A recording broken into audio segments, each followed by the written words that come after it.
bit, creative imagination began with a new art form.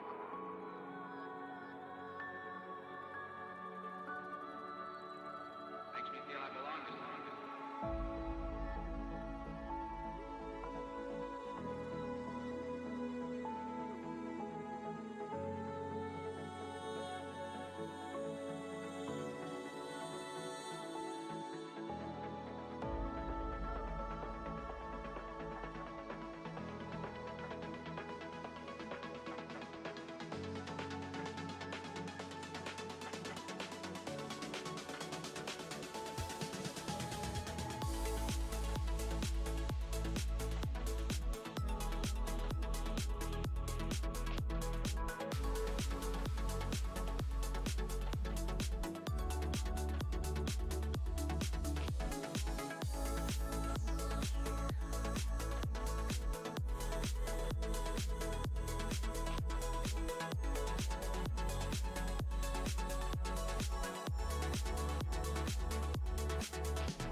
All right. Welcome, everyone, to Dire Bear Adventuring Company's Monday night episode of Foundations of Adelar. I am your DM, Heath. We have with me tonight, as always, Maddie and V and Eric and Chief and Steve and Yenfear, played by Jack, should be along shortly, I assume. I get the feeling that that's just going to become her name. Jack should be along shortly. Jack should be along shortly is the name. Yeah. A couple of quick announcements, and then we'll dive into a game because you didn't come here to listen to me prattle on. But as always, we want to give a huge shout out to dndbeyond.com, who is our sponsor. Again, a huge thanks to dndbeyond.com as well as Curse for giving us the old hookup. So thank you very much for that. Some other things is that you guys hear me talk a lot often about how in Huntsville here, where I am located, I do a Friday night adventure night. Come by and join us and things like that. Here's a chance for you to see what that's all about. This coming Friday, we'll be playing Star Wars Edge of the Empire, the Flights of Fantasy or Fantasy Flight, whatever it is. It's fantastic game. It's based off of success and failure dice and other things that go into it.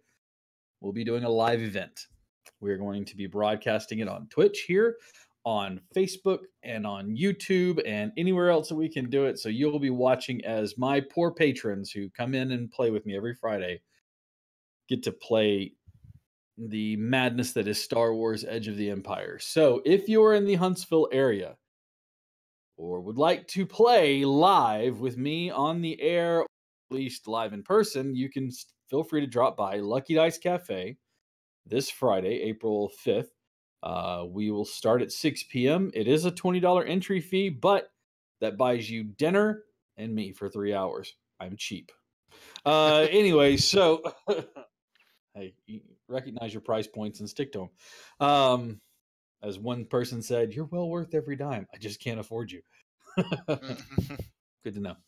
Beyond that, we have as well. So that will be going live again, 6 p.m., brought to you and hosted by Lucky Dice Cafe, Dire Bear Adventuring Company, Mermaid Mythic Arts, and some others that we will get out. I know Rock, I believe, is going to be involved in that, the HeroClix local group. So all of that will be broadcast live on this coming Friday. So stay tuned. And I'll be posting more up on Facebook and Twitter and other places like that.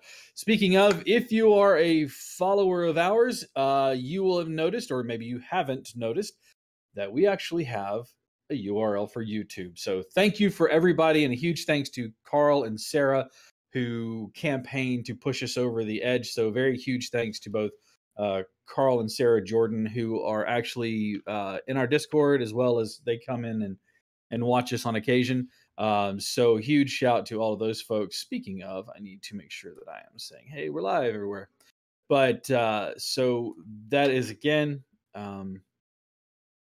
what's going down here soon. We have already kicked off our new shows. On Tuesday, we started our first episode of Esper Genesis, and that will be playing again tomorrow. They'll have a new episode of that, which has Eric as one of the what are you calling you guys? We haven't decided yet. Space people? We kind of just met, and then somebody got like almost assassinated, and we were just kind of all like, what do? Before, like whoosh crikey laser fun time happened. Whoosh crikey laser fun time. Probably the best description ever. So if you would, please tune in tomorrow night at 6 to 9. That's what our times are. And then on Wednesday, we played Monster of the Week, which is hosted by V, which we had an absolute blast. Well, I had an absolute blast as I got to play Monty. And that's really all I can say. It's an experience. You just have to experience Montague J. Gunderson. So if you're not doing anything on Wednesdays from 6 to 9 and Tuesdays from 6 to 9, who wants to watch regular television? That's boring. We've seen all that shit before. So come watch us over here at Dire Bear Adventuring Company.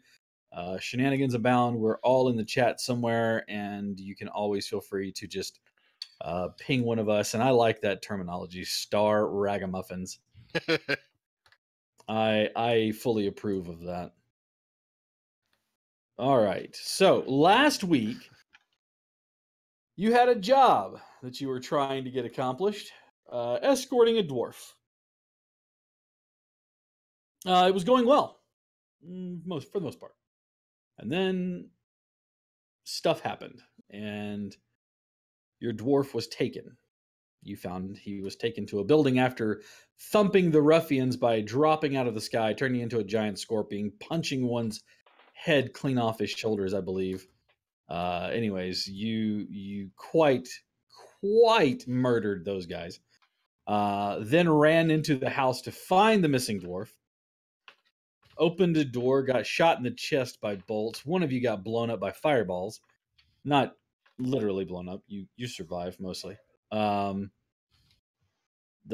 bolts to the chest. Everybody wonders about that one, so let's get that out of the air right now. Yeah, technically should have been dead, but sometimes when the DM is feeling gracious, we just all smile and nod and move along. Pull the arrows out of our chests and keep going. Hoist ourselves up by our bootstraps, by our hat of disguise, and carry on.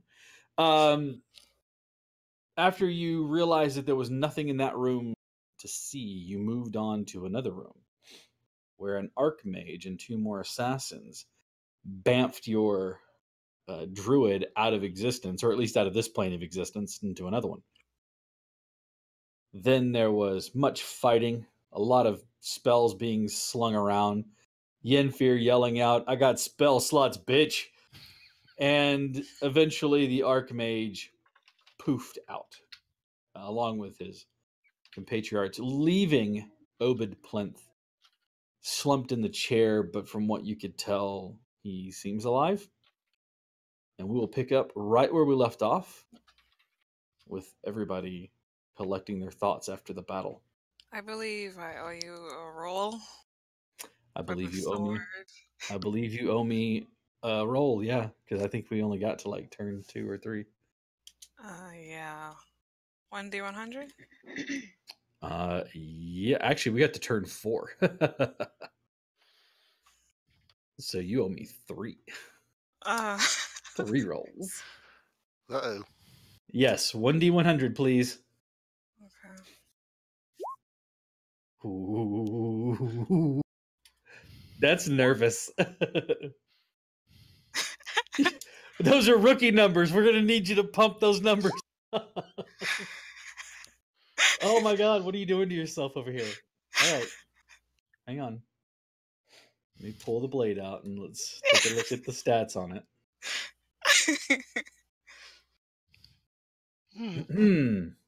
I'm ready. Do I Are sound you ready? though? Do I look ready? No, not really. While you have come dangerously close to having your own life zapped by the hollow fire blade, you skirted the edge of the line 3 times and have come back from that yawning abyss that would have sucked part of your life away. You were not affected by the curse. Yes. You did come really close with those second 2 rolls. What was it, like lower or higher? Oh, you were higher. If you were lower than that, remember I work off the low end. So when I ask you to make like a 5% chance, if you roll a 5, 4, 3, 2, 1. But remember that the blade works with, at the first round, it's 10% and it grows by 2% every time. So, or I should say it adds 2%, not grows by. So it goes 10, 12, 14, 16. So you were only at 14%. So you missed it by a little bit. But yeah, that would have been interesting. Well, I mean, all it does is a little con damage. We're all skirting death. Hooray! Oh, yeah, a little permanent con damage. Maybe. And speaking of permanent con damage, Oh yeah. Arnett does a quick piece of Tane, and then he does a little kickflip. Not really, but that's how I feel. Yeah. Woo. Then he He's will... just shakily putting the blade back in. Yeah. Piece of Tane. He puts the blade back in slowly. Wipes the sweat from his brow. He's like drenched. I'm gonna go check on the dwarf. Okay. As you arrive over at Obed, who is sitting with his chin against his chest, give me a medicine check. Okay. Medicine.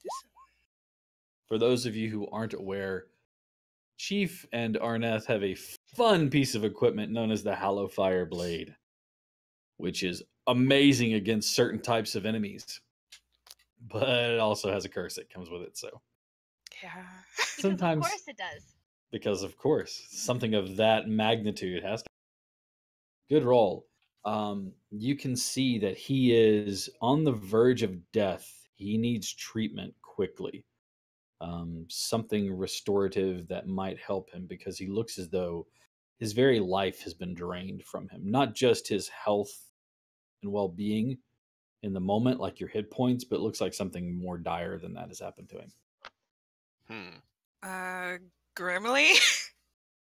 I have greater restoration. Yeah. Okay. Use my little You gonna goblin. cast- I'll use my little goblin hands on him. I just imagine him sitting in the chair, and like if you're looking at him from like left to right, you can just see like the top of Grimly's head, and then this little hand reaches up and touches him. Smack.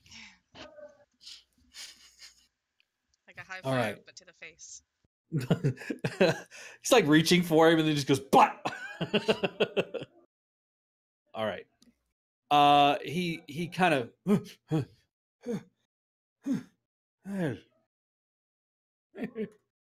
You saved me. Good. He immediately starts patting around on his body, looking for something. And then after a moment of patting furiously, he starts to look under the table. He kind of hops down. His leg starts to give out underneath the peg leg. Starts to slide out from underneath him. He rights himself on the table. And you can see he's looking around for something that he is very uneasy about not finding. Something missing. Yeah, there's a pouch, a bag, a satchel, if you will. I had it with me when I came in. Don't know where it's at now. I'll start looking around the room. All right, go ahead and give me an investigation check as you actively looking for something. I will guidance that. Add a d4 to your roll.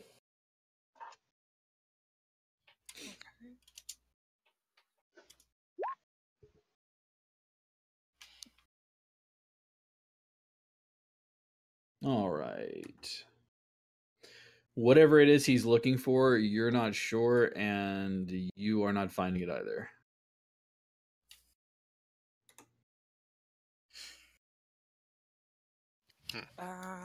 Sorry. Is it anything in particular that we need to find? He has a satchel. It had several coins in it. It was important. Part of the delivery I was supposed to be making. And you helped me find it. And you did not think this important to mention, given its importance to your task? You were supposed to protect me. And you were not supposed to wander off. He's right. I didn't wander off. I was abducted. Yes, and if we don't hurry, the guards will find the trail of bodies that we left in our wake trying to save you. We could always claim self-defense. He just stares deadpan at the dwarf. Who's twisting his fingers down, has his head tilted down again. Sorry, I'm still a bit woozy. Soft skins. Scaly bastard. He just turns and his mouth will just open wide. He just grins, just all fangs. He just points at his eye and then points at his leg and then looks at you and goes, "Bring it on, bitch." Please. Was that a challenge? I will quickly insert myself between them. Like, don't. Enough. Meanwhile, I know I'm this just is the pouring the second healing time potion you've done into this. Callista's I am- mouth. Yeah. As Arnett does this, he just looks down and is like, This is the second time you've done this. You're still much shorter than me. I can look right over your head. It's not about the looking, it's about stopping you from going anywhere. I could walk around you just fine. I don't have time for this. I've got to go make excuses, I guess. Oh, your satchel isn't as important anymore. No, I got to go make excuses about where the satchel went.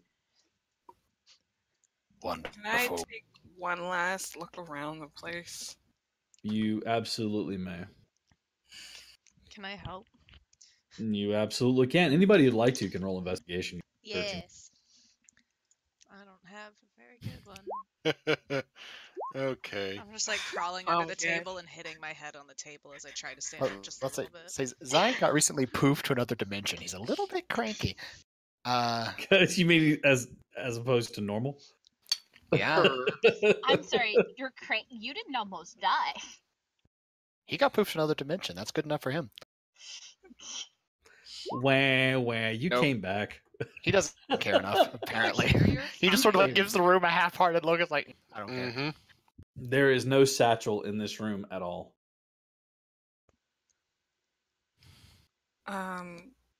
Was this the first room that you were brought to? Or were you taken to any others? No, whatever. Plunked me down in this chair. And then you all came in, and there we are. So what is it you did that you had an Archmage angry at you? Carried a satchel, apparently. Is it possible that you dropped it when you were being Abducted? forced in here? Do I believe him? Yeah. He's telling you the Okay. truth. Fair Remember, the job you were hired, or that Arneth was hired to do, was to protect the dwarf as he made a delivery. He was going from the dock ward to the market to a particular location on the far side of the market. And there was all the detail that was given. There was no mention of any groups or anything like that that seemed to have any outs, other than possibly that Obid had some ties with the Noose or some interactions with them in some way. So he was tied to the noose. Yes, Steve. Yes, he was. Yeah. I don't even. It's whatever now. Yeah. Anyway,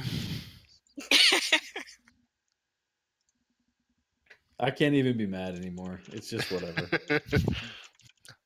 oh, I've at least earned that.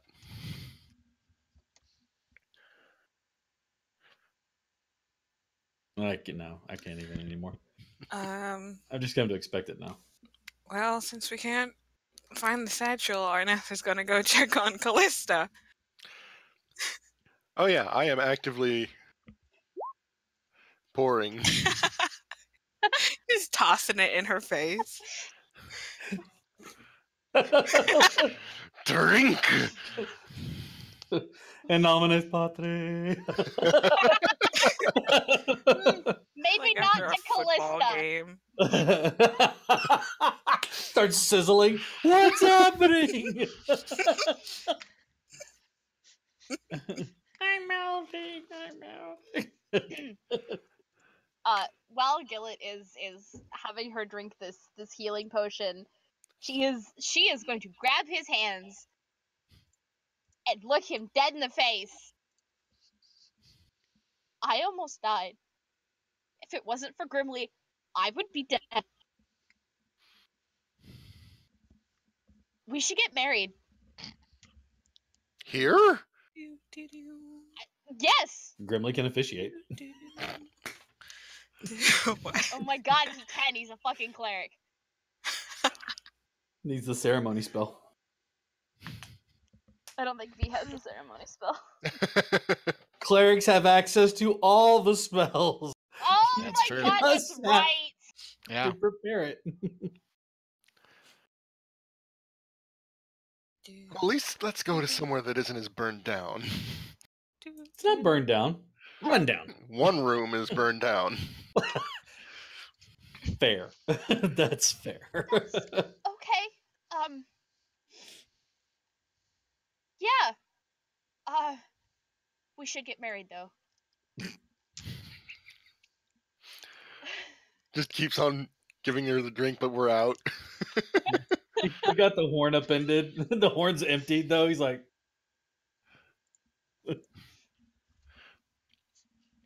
Garneth in the background, like, they're gonna make babies.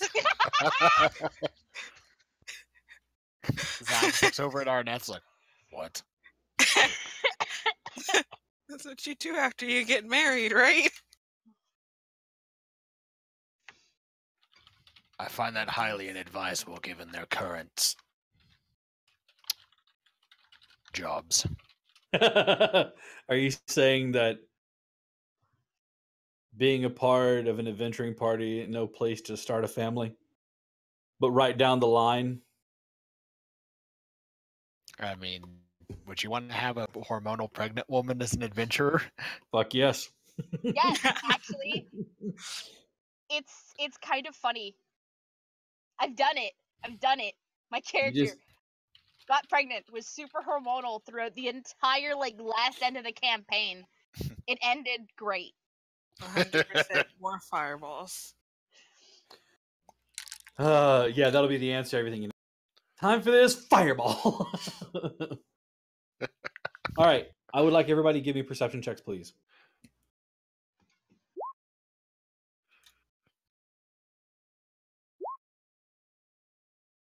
All right. You hear the sounds of heavy shodden feet and rustling armor as guards are starting to fill the area looking for the perpetrators of the murder that's here on the street of Landsport. Is there a back door? I mean, apparently we can make one. Oh yeah. The- There are windows, but you do not see a rear entrance. Do we want to face the music or do we want to sneak out of here? You know, I'm getting real tired of facing music. I'm getting real tired of dealing with this city in general. You can't get married if you're in jail either. Not a fan of Landsport. He isn't. He's not had fun times here. He's much more to Silverhaven, Bernthal. Yeah, actually, I think he'd like to go back to Vernthal. That sounds like a good place for him to just weekend. Just gonna go out to Vernthal, have a drink, and wait for the whole thing to. Mm-hmm. You know, Cap, you know something I realized would have been helpful when we were getting attacked by those bounty hunter demons? As a moon druid, I have a fun thing called Primal Strike. Any attack I made while wild shaped is considered magical for the purpose of overcoming resistance and immunity to non-magical attacks and damage. Mm-hmm. Was that the fight where you spawn like 100 wolves? Yeah. And turned into an earth elemental, yeah. It was only like 248 wolves. Yeah. It was That manageable. number keeps getting bigger, just like Alex's destiny clears. Mm-hmm. I can't believe it was 300 wolves. Yeah. There's 482 wolves. I remember it just like it was yesterday. God. There's like 730 of them. It was great. Yeah, I remember You that didn't day need that to- I remember the day that Eric summoned 1,495 wolves. We didn't need 2,000 wolves. Why did you didn't. summon 3,000 wolves? I couldn't even fit them on the map. Each one had to represent like 300. I am way too sober for this nonsense. There's a You should solution for join that. Steve Yeah. and drink a beer. Yeah. Oh, Zion's gonna hear us like, I suggest we leave. Are you leaving through the front door or He's through gonna a walk win- towards a the back, window? towards the windows. Okay. And he's Uh, going to to the he's going to window. activate. To the wall. And he's gonna. I can't wild shape, so I can't go through the wall. I have He will passive activate the in- trace. I'm about to say Zion can activate the inherent power of his Staff of the Woodlands, which lets him use Pass Without a Trace at will, without consuming anything. Staff No of the charges. No charges or nothing. He can just go boom. It's active. Is it All just on yourself or is it everyone else? It's the spell that he can just Yeah. use at will whenever he wants to. Woodlands. Doesn't use a spell slot. Just boop. Everybody goes quiet. Yep. So, All right. still haven't heard the answer. Are you going through a window? Zion's heading to the back for a window. All right. Yeah. I mean, if we haven't done anything wrong, We're in a house full of a bunch of dead people, and you are very bloody. No, you're not because you have the hat on. Ignore me. You run out of the building screaming in terror, going, "They're fighting in there!" Ignore me. You do have the hat on, so I nobody do. can see I that. always have the hat on. Nobody sees the damage. I'm gonna I forgot about anti-magic that. field you so that it goes off right Please in the middle don't of a large do that group. again. Don't do that An again. absolute mess. Your hair is everywhere, covered She's in just like- mud, blood. One wild magic cast away from that. Oh, you got a black eye for some reason. Okay. Scars. Are we going out the wall? Is that or out a window? Is that what we're doing? We Yes. went out a window. Zion's heading Okay. for a window. Okay. Callista is going to cast magic missile at the window to shatter it so we can get out. Why can't we just open the window? They have And you- handles. Nope, that's finish- not what I wanted.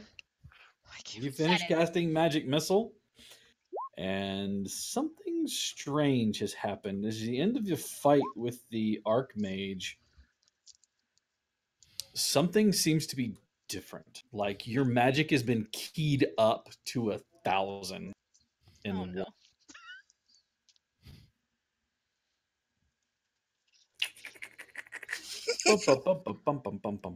If anybody wants to know, I am looking in D&D Beyond under the resource for the player's handbook because you can find all things at dndbeyond.com. You can be anything at dndbeyond.com. Thank you, Steve, for Oh. going Yeah, there Rigel. with me. Wow. It's been a long time since you've heard a Zombocom reference, isn't it? Yeah, it has. Mm-mm-mm. We're old. Just But early internet is best internet. as you finish casting it, I'd like everybody to move in the room, please. Move their character back there Into the back room? and back here. hmm Yes. And arrange where you would all be standing. I have a question. Uh-huh. I technically haven't finished my job with Obed, right? That is correct. So I So where is he? I Are we would hoisting the probably- dwarf and running? if he's going out the front door, then He's going with you, wherever you're Okay. going. I guess we're going out then. We went out a window. Okay. As you finish casting your spell, the magic, instead of just coalescing around your hand and then firing out, seems to draw from somewhere around everywhere in this room. as I realize that this room is perfectly across. I would like for everyone in the room to take 6 points of necrotic damage. Wow. That is everyone but Callista. So there's 1, 2, 3, 4, 5 people in the room. Callista, you regain 30 hit points. Oh no. And the wall gets blown out.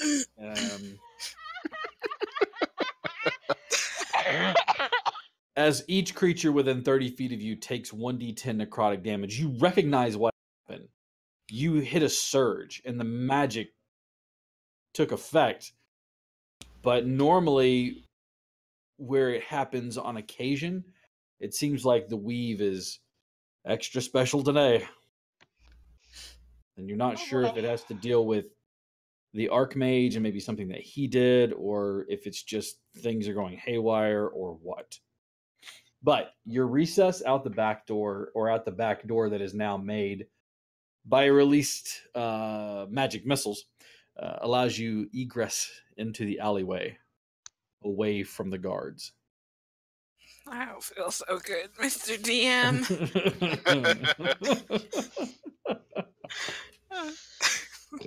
Yeah.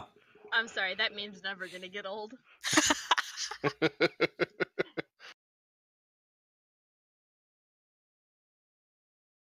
All right. You all recovering and kind of looking at Callista, I'm sure, but like, what the hell? Make your way into the alleyway. Most of the throng of people have been pushed towards where your original altercation happened. You can see that the throng of people in that area is still pretty thick. You can disappear into the crowd, Obed limping along with you as you go. You are roughed up, you are beat up, you have resources spent.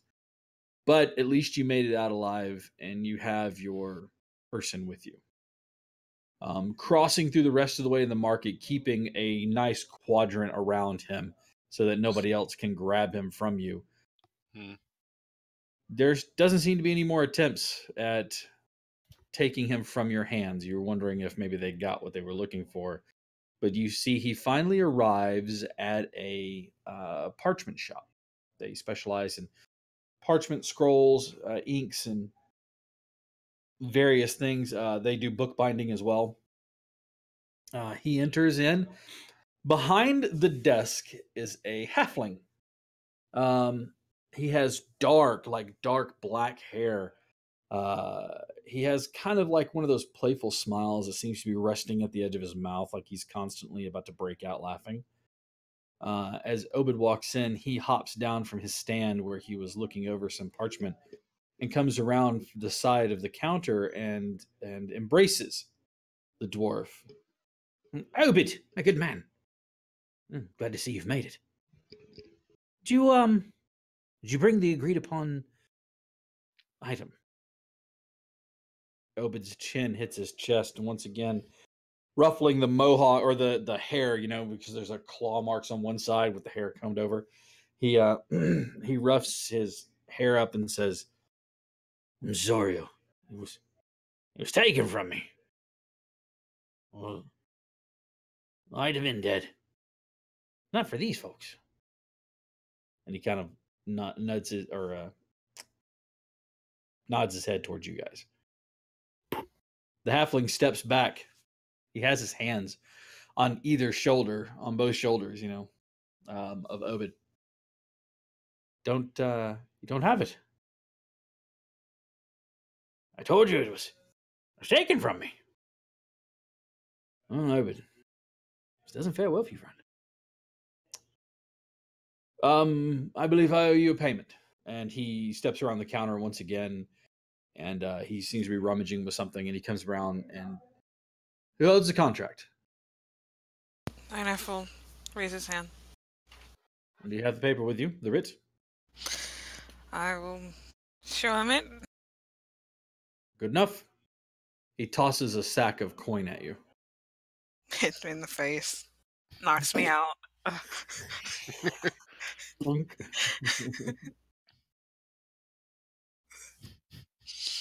He then takes, once he's done that, he puts an arm around Obed and he starts to march him back to one of the back rooms.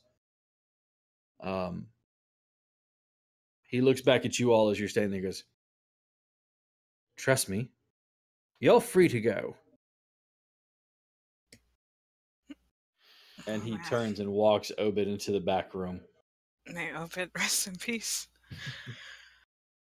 Rest in pepperonis. All right. I'll check the amount in the coin sack. It let's see.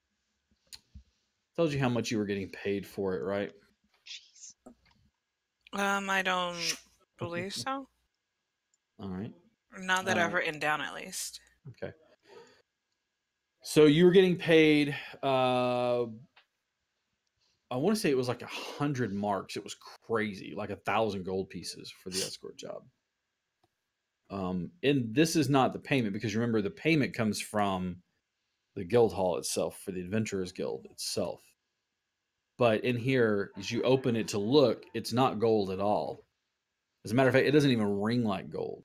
It rings, and you look and open, it's full of platinum. A quick count, and there's about 150 platinum in there.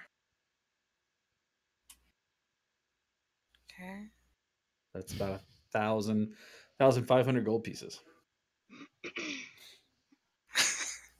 Well, to be honest, I don't think Arnef knows what platinum is. It's like, cool, it's different color. You pick one up and hold it up and you're like, "What's this?" Yennefer goes, "Oh, mine." Seeing that, Zion will look over, just look in the bag. Platinum. Full of it. Like, I mean, it's not, it's a small bag. It's not a big bag, but it's a small bag. Platinum. So, you've accomplished your job.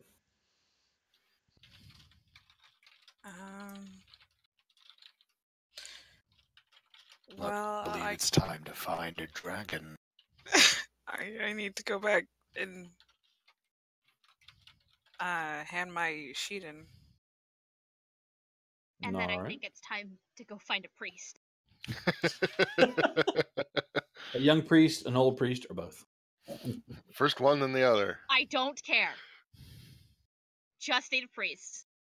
Easy enough to do. You can go to the Temple District, which is the same area that, like, where the Acadium is and where the fort is.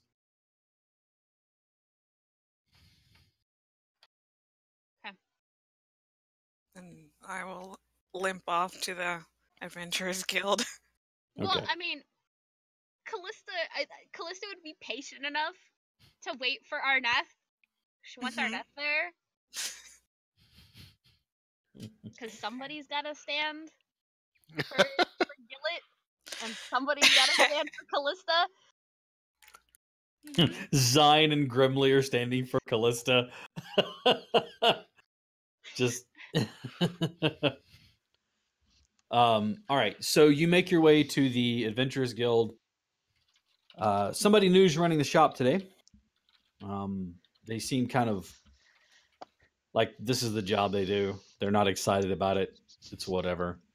You hand over the writ, and they just kind of look at it for a second, see that it's been signed off and accomplished. Go in and hand you your 100 marks. If you remember, 1 mark equals 10 gold, so you basically earn another 1,000 gold pieces. So this job is warranted you 2,500 gold total in both platinum and marks. Okay.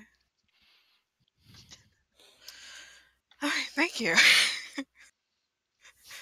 I'll stroll out. Still looking bad, but I'm ready for a wedding. Still rough. Yeah. You like lick your hands, smooth over your hair, straighten up the tatter in your armor. You're like, okay, I'm good.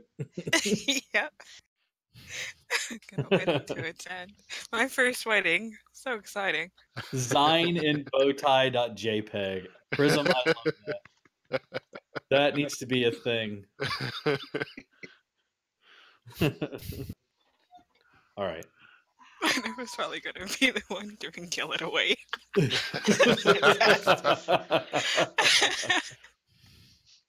V, Yes.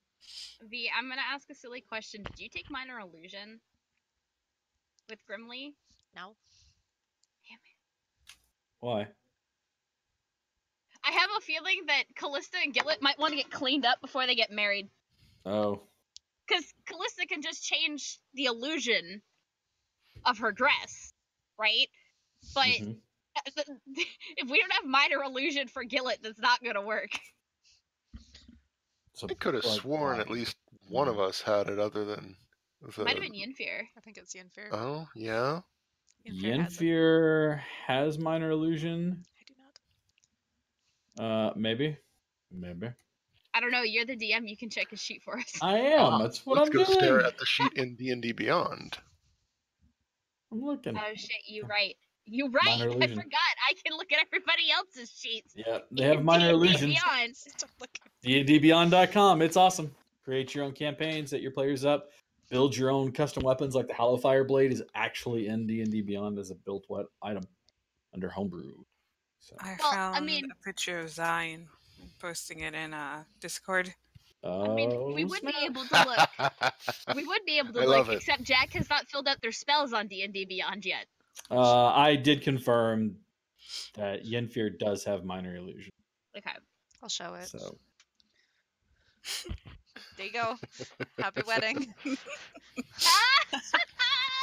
Wedding lizard. Amazing. there you go. It's perfect. Zion in a bow tie. It works.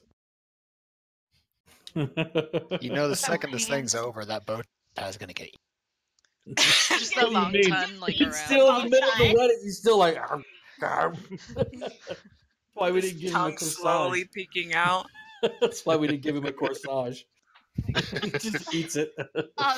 He You know what? catches Actually, he sorry. catches the bouquet and just Just with his mouth. Catches it with his mouth. with the like urgency kind of her own like feelings Mhm. kind of just cooled down a little bit, she is going to suggest that they get married like the next day after they've had a chance to clean up and maybe get into So not Fancy clothes. so immediate. no but because shit, she's getting married. She would like to not be bleeding all over the place so that nobody can see it. I mean, minor Trail goal. of blood behind her. No, it's like drops that are just like left over dripping from her hands because she's drank enough healing potion and the necrotic damage from you guys to her. She's back to full health. I see Thank what you you're for talking making me about. Feel on better. Twitch chat. Boy. You don't want to transform into a penguin? He doesn't know how to transform into a penguin. That's She's true. never seen a penguin before. He's never seen a penguin before. He's been like all over the place. He can transform into a multitude of different things, but he has never willingly gone into the Arctic because he's a cold blood. Well, aren't there penguins that live in warmer climates? Just get him a book with Technically, pictures. yes. Little penguins. Plus, Callista and Gillet need to go find rings. What about a dress? Hat Hat. of disguise. Disguise. I'm just saying. She also has her fancy dress from Silverhaven. Mhm. Still nicely tucked away. Like, she is currently wearing what's on her character pog with a pair of pants. You don't wanna doff the hat and go as your formal self. If I could be guaranteed not to have somebody start doing the power of tear compels you, absolutely. It's But- no. It's not like lynching you on sight kind of thing. It's more of we're gonna cross the street.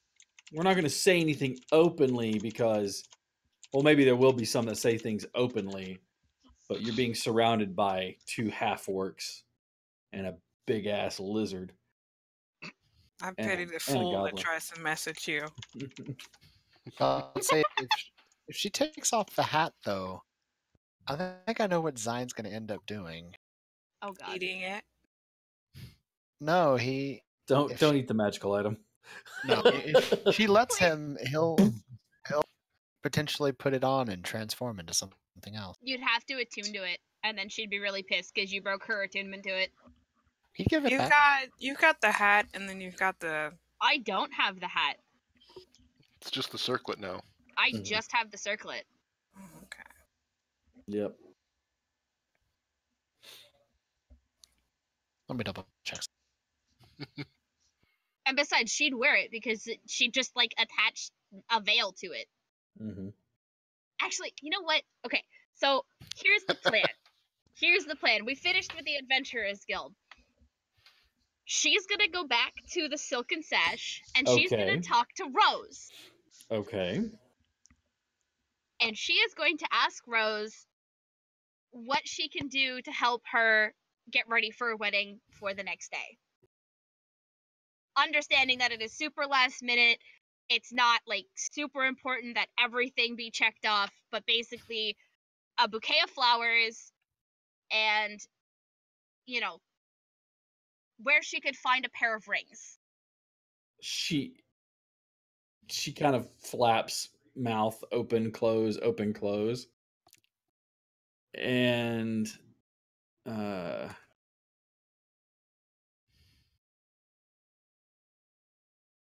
also, she says that entire like phrase, like she says the entire stuttering, because this is not the party. So she's not comfortable with Rose because she doesn't really know Rose, but it's all stutters. It takes her about 20 minutes to get through that sentence, and I'm not doing it because it's going to take too long. No, because Rose would take her hand and be like, shh, calm down. It's all right. You're amongst those who care for you. What is it? So you finish explaining to her what it is that you, and she stands there looking at you. There's no judgment on her face, but it's just that quiet looking, and she's like, are you absolutely sure that this is what you want? I have never been... I understand the stutter makes me sound like I don't, but I have never been more sure about anything in my life. The stutter has nothing to do with this. Oh, no. I was more concerned with the fact that you were under duress. She just shakes her head. She's like, no. I almost died. At this point, I'm on borrowed time, and I would like to make the most of it with the man that I love. Well then. And she steps to the door of the room and calls out for a few of the ladies that work there, who arrive, and under Gafton Kane, they were cared for, but more as chattel, as a product. Don't rough them up because that costs me money. Under Rose, they are flourishing as people. They have better income, a better life, and some of the ladies that she's called for are new. You don't know who they are. I don't know who any of them are anyway. That's all right. You've seen some familiar faces from your... Oh, no. You don't know who they are because you've never been there. As Anyways, Callista, no. I've never been there. Yeah, that's what I'm saying. As Callista, I was thinking about... I thought she had been there before. You're right. She's never been here before. Anyway, she calls two women over. They kind of start... She says, are you going into disguise, or are you going to go as... Well, actually, she doesn't know. Nope. She says, we need to take your measurements. Are you okay with that? We can make your dress for you right here today. What? She's shocked. Like, the idea that somebody could make a dress in a day shocks the ever-living hell out of her. Well, not one person. No, Not one person. no, but still, like, just it shocks the hell out of her, right? And sure. She's like, really? I mean, it would be... It's not going to be fancy, but it would be pretty, and it would be appropriate. Would your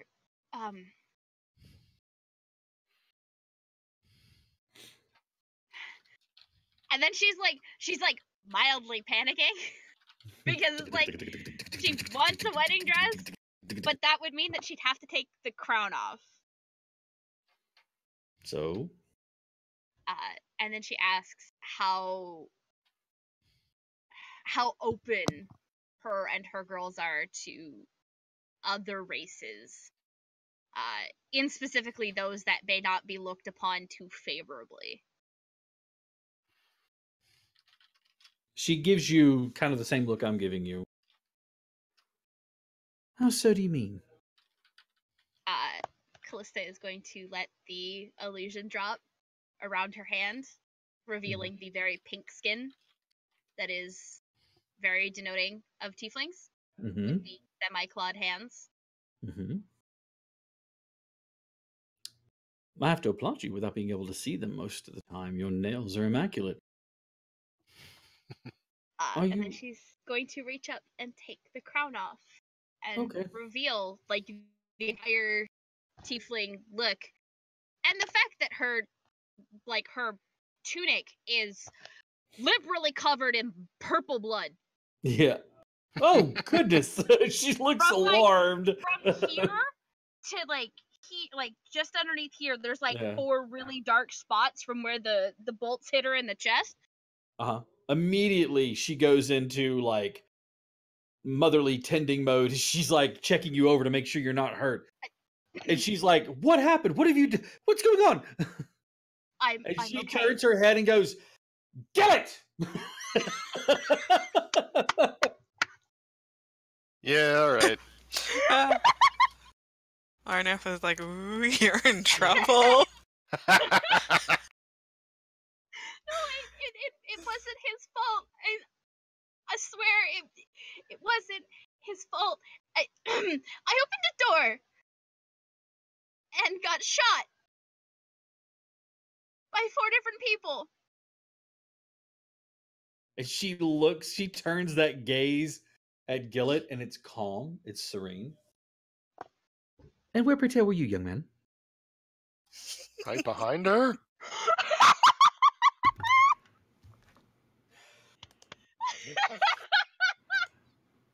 Gillett, I'm not mad. I'm disappointed. Oh, you're in trouble now. Especially since it's Rose saying, "I'm not mad, I'm disappointed, Jack." Yup. Go. To be fair, me too. Go. Go immediately. And she takes a slip of paper and she scrawls a name on there. And she hands it to you. And it's Battler Jewelers. It's a dwarven name, Battler. But she hands it to you. Go there. Tell them what you need. She looks at Callista for a moment in this form, and tell him, half a step larger than Rose's finger.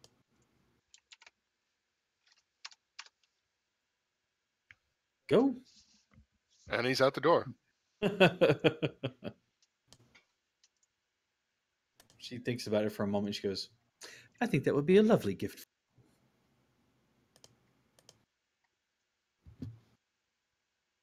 Then they don't make any qualms, no words about you being a tiefling.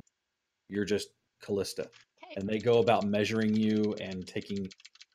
Is the face the same, but just elven to tiefling? Like, does she look the same? Yeah, like the facial shape's the same. I mean, she has short hair instead of long hair and the horn. Okay. Yeah, okay. And her hair is silver and not purple, and her eyes have the sclera look going. Yeah. With, where mine is white, hers would be black with silver and gold as iris and pupils. So. As we all just wave at Jack. Yeah. But she can't see because she's not paying attention to us. I see you. Hello. Uh-huh. Now if we could just get your camera to autofocus. It's not gonna happen. Not in the cards. Can't do it. Stars. Shitty not camera. aligned. Not aligned. Can't do it. Can we do it? I see that reference, sir. I love it. Thanks to V. Mm-hmm. Hold on. There's a little Also- like thing flying in this room, and it's annoying me.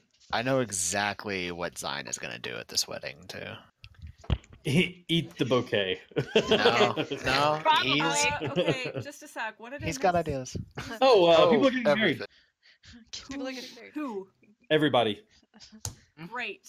No. The Yeah, first. Arneth sold Yenfu Design, so for I'm 2,500 gold, no less. 500 of it being in platinum. No, 150 of it being in platinum. I'm running away with Grimly. And you sell to me. start the new adventure of a single All of this. goblins. Yeah. I'm only with 500 gold from you. No, no, 2,500. 2,500 gold.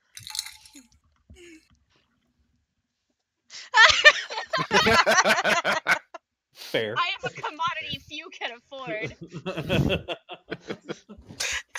Look, that's when you get the I am a luxury few can afford shirt. There you go. Is that the next shirt we're getting? Honestly. Dire Bear merchandise coming soon with a trucker hat that says Jesus likes you as a friend, and a Yes. shirt that says I've got spell slots, bitches. And another shirt that says open your throat and don't Throat choke. and don't choke. Yes, of course. Alright. Alright. All of that aside, she lets the ladies take all the measurements they need. Mhm. And then she just kind of like gets a bowl of water so that she can clean off the dried blood, because that's all that's left at this Oh. point. You There's think no they're gonna let you wounds. do that? They're gonna Oh, let God. you like it's full on. You're full on being catered to like handmaidens, like full on like it's your wedding day now. But let's say as this is happening, Zine's gonna stop Rose as she leaves, Mhm. and goes Oh, Rose isn't leaving, but yeah. as like when they're doing their whole thing with. Oh, okay, Callista. yeah, gotcha. If she walks by, Zine will stop. Absolutely. What will the color be?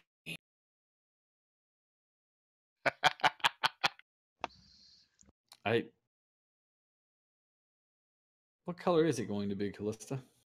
Of Callista's dress? Mm-hmm. Given the fact that I am Roman Catholic, it should be white.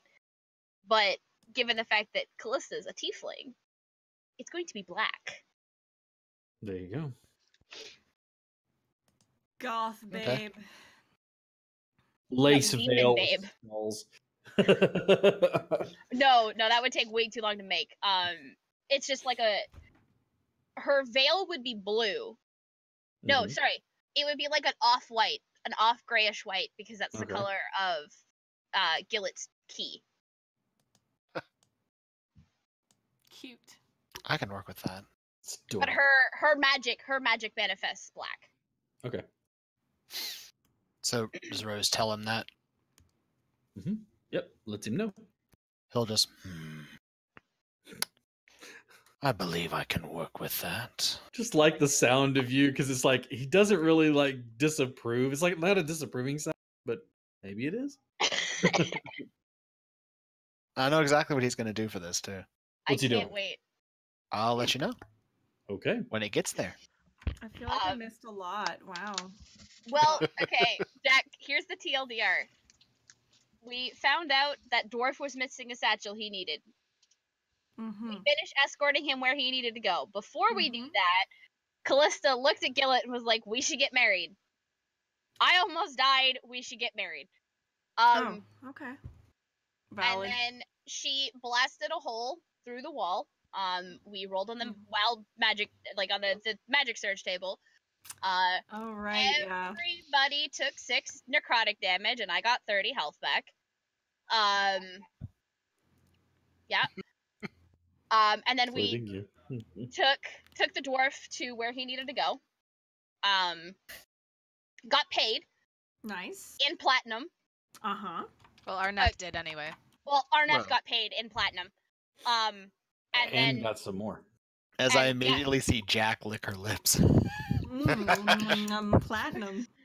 and then we went to the guild hall. Arneth got paid from the guild hall. Mm-hmm.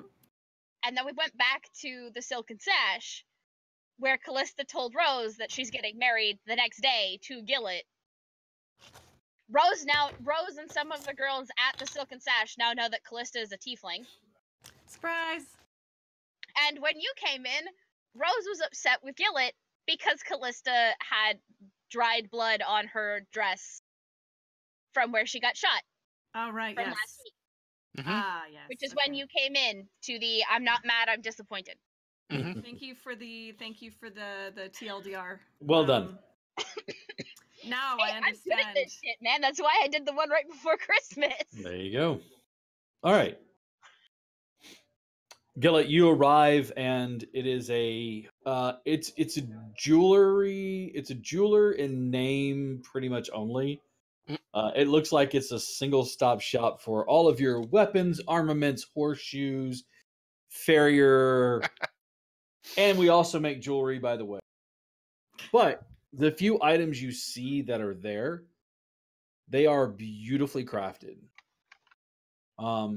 There are 3 dwarves working there as you enter into the store, and it is warm inside. You can see the furnace is going. 2 of the dwarves currently have a large chunk of metal that is heated up to a glowing orange temperature, and they are taking turns alternating, banging out this metal and the impurities with large mallets. And it's a rhythmic. It's like, have you ever watched them make is it called mochi or moki, the Japanese thing where they hammer and they get so fast that you're like, you're gonna smack somebody's hand, dude. It's like those guys. It's like do do do do do do do do. And it's just ringing of metal, clank clank clank clank clank clank clank clank clank clank. And then they stop, and you watch as they both of them hoist the metal off of the anvil, stead in there, stoke the fire some more, and bring it up. The third one kind of like is watching you, and he tries to get in like your line of sight, but you're taller than he is, so he's like, "Can I help you?" Yeah, need a couple of wedding ring matching if you can do it. Easy enough. Was sent here by Rose from the Silken Sash. Rose. I like Rose. Oi! I'm not He's even here there, from but- Rose.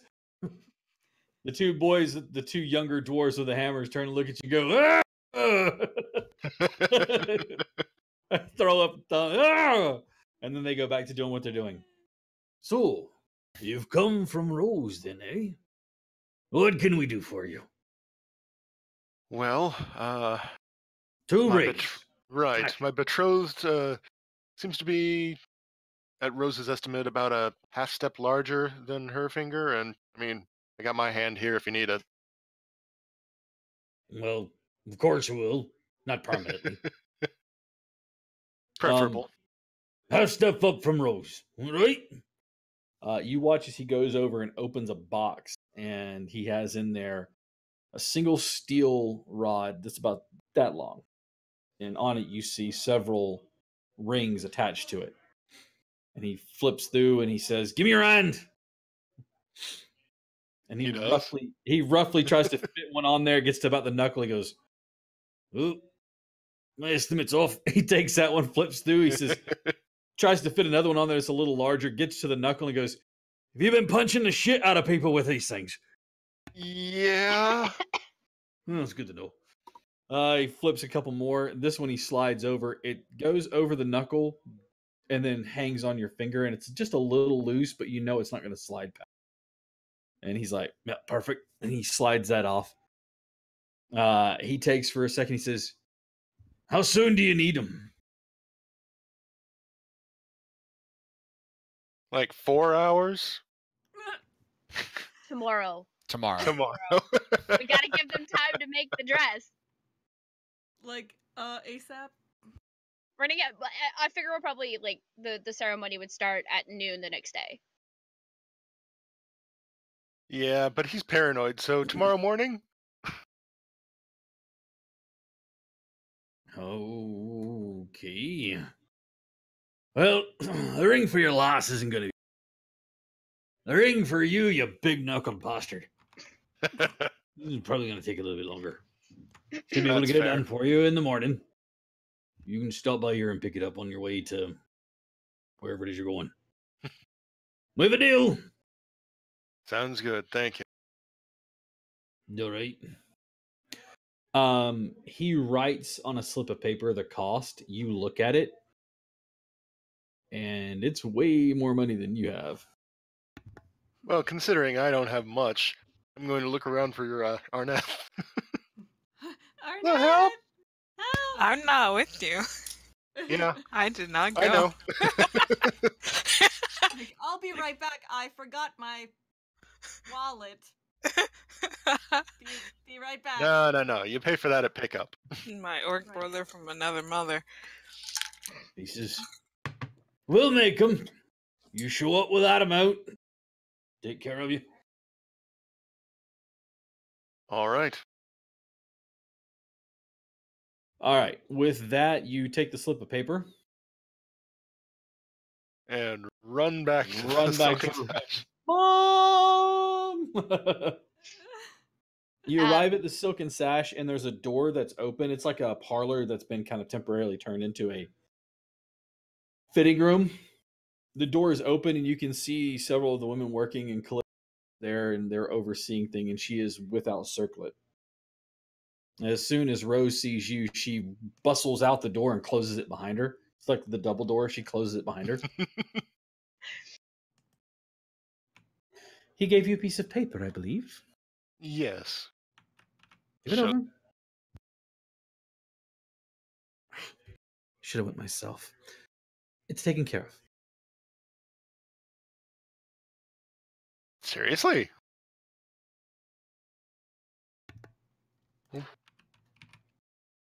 Young man, I didn't stutter.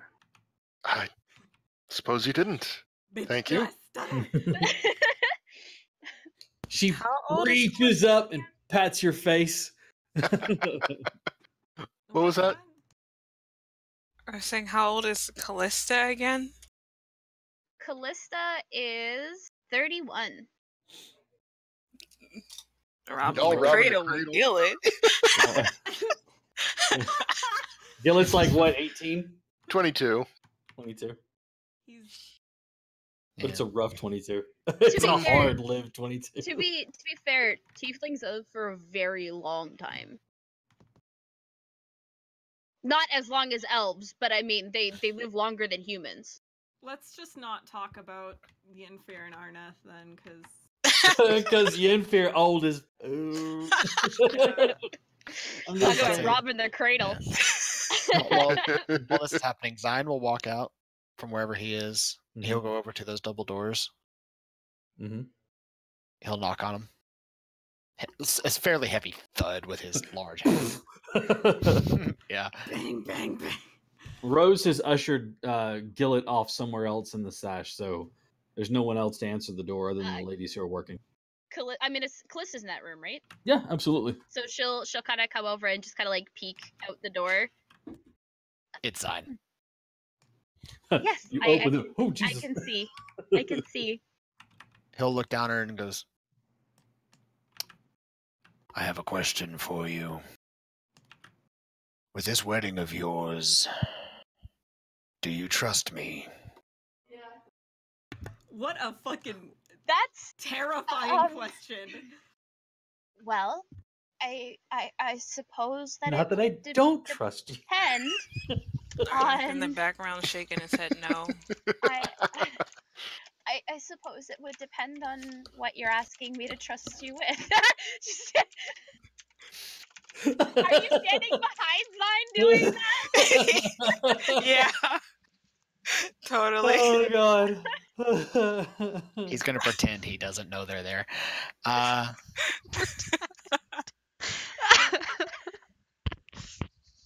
It is a yes or no question. I mean, I trust you with my life, so I don't see why I wouldn't trust you with my wedding. Very well. Then I will ensure this is memorable for the both of you. Oh, shit. And then he will turn and he will leave the Silken Sash and he will leave Lanceport to go do exactly what I messaged you, Cap. Okay. And he will be back Ruh-roh. for the wedding. Okay. He'll be back before the wedding. Since I'm here now and I can actually roleplay my own character, let me What are think. you doing? I just had the Besides, image like, of. pout a little bit for a bit because somebody else is getting attention, especially from my own mom. Like, I love Callista, but no.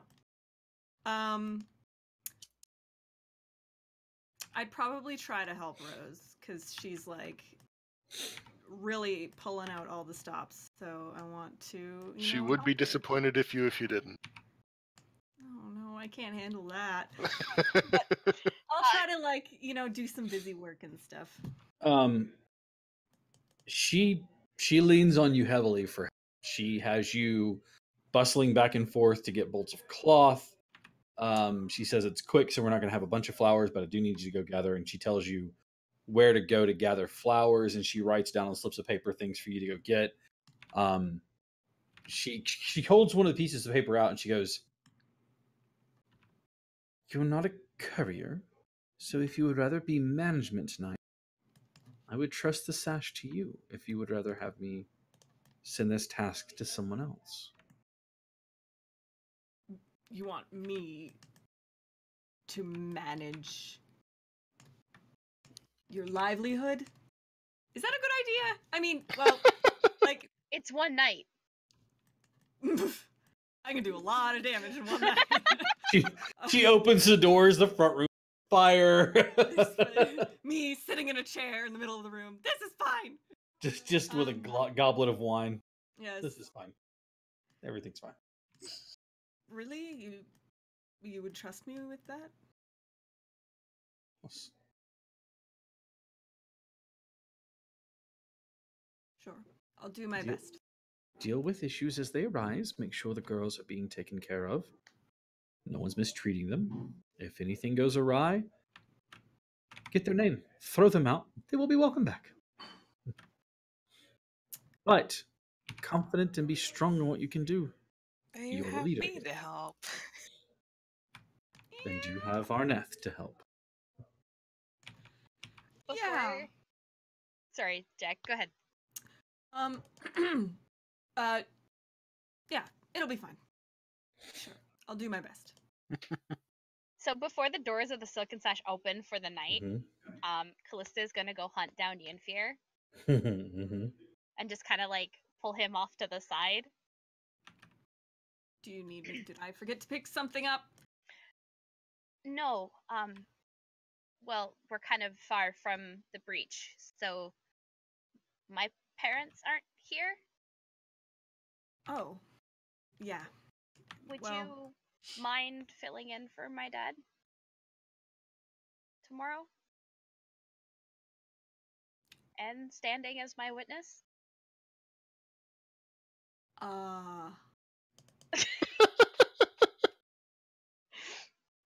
Really? Yeah.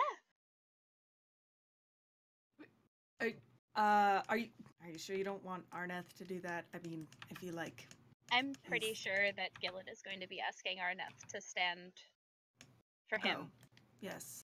I don't know how these things work. It'll be good practice for you.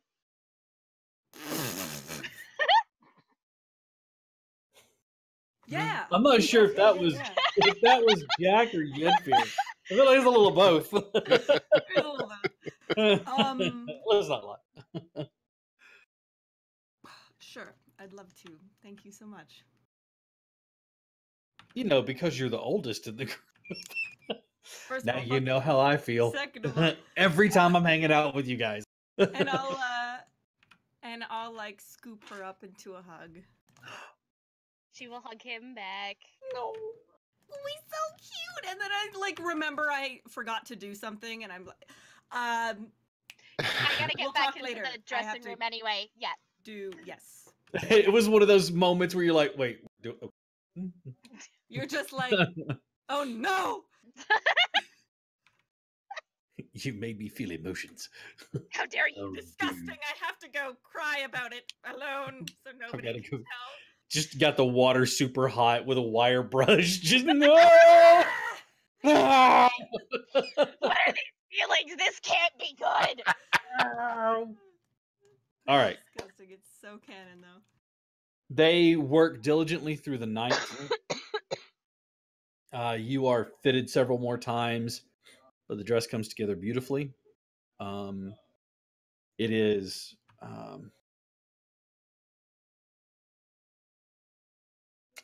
I don't know, based on her build. Would you like me to do it? Since I'm the fashion student?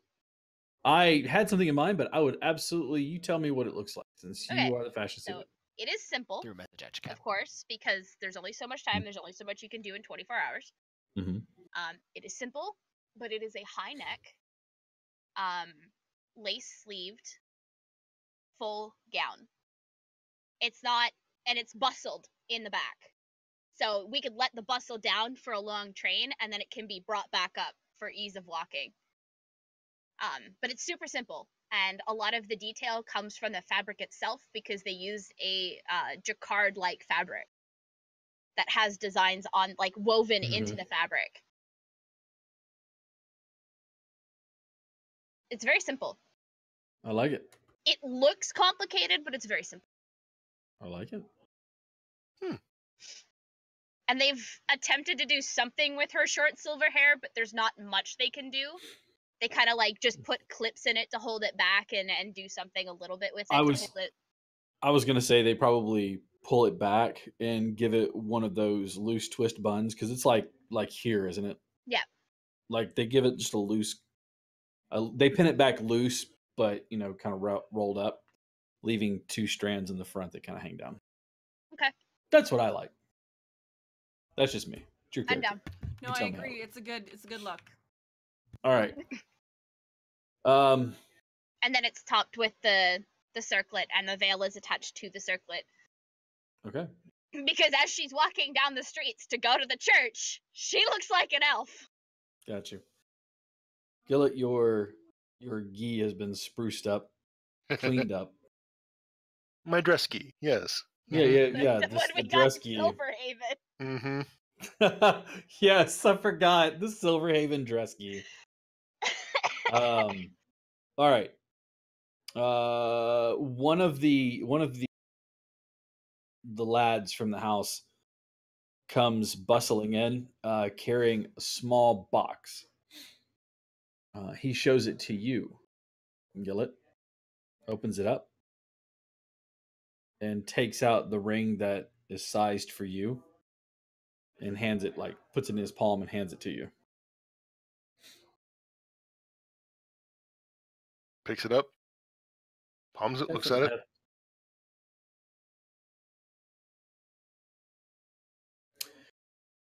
It is a. I didn't say anything. It is a. It is a steel and silver and platinum woven together. The bottom side of it has a leather thong so that it rests comfortably under your finger. And that way, if you're holding something in your hand like a sword or whatever, the metal doesn't bite in and it doesn't nick the metal up. The matching one is the same thing. It's the three metals woven together. And again, there's a leather thong on the bottom side of it so that it slips on, but they look beautiful, but not delicate, but also not like, oh, beefy, super strong ring. They are tastefully done. Something like this. Close. Sure. Yeah. No gemstone. Yeah. Or either one of them. Just plain bands. He takes the ring, slides it back in the box, closes it, hands the box to you. Very good. Thank you. Holds him close. My precious. All right, so you had the rings, you have the dress. Everything's ready to go. He hasn't seen yet. Yes, and he hasn't seen because you have circlet. No, he hasn't seen it because they wouldn't let him see it. No, they wouldn't. But also because you have a circlet on. Grimly, what are you doing at this time? With all this time that they've been bustling around doing big folk things. He's probably just What have been you been walking doing? around a little lost. He's just like, oh, things are happening. Okay. He's just sitting there eating like nuts. Any food it's just it keeps his dirty little hands off of things, right? Yeah. Eat this. Okay. It's you get it's not special attention in the way that the silken sash gives special attention, but you get special attention that you have several of them that like kind of like take to you, kind of like how Arneth and Yen. Well, Arneth is taken to you. You you're not getting shoes because that cobbler has gone out of business. You've driven him mad. No, he's not. But you are banned from that store. You've given this poor man a psychosis. He's just as far as I know, I've done nothing wrong. He sees somebody with bare feet, and he immediately goes, "Are you a monk?" What? No, I'm just poor. You should have shoes. Anyways, they have taken to cleaning your hands, like giving you basically a mani-pedi. Oh God. Okay. Oh hell yeah.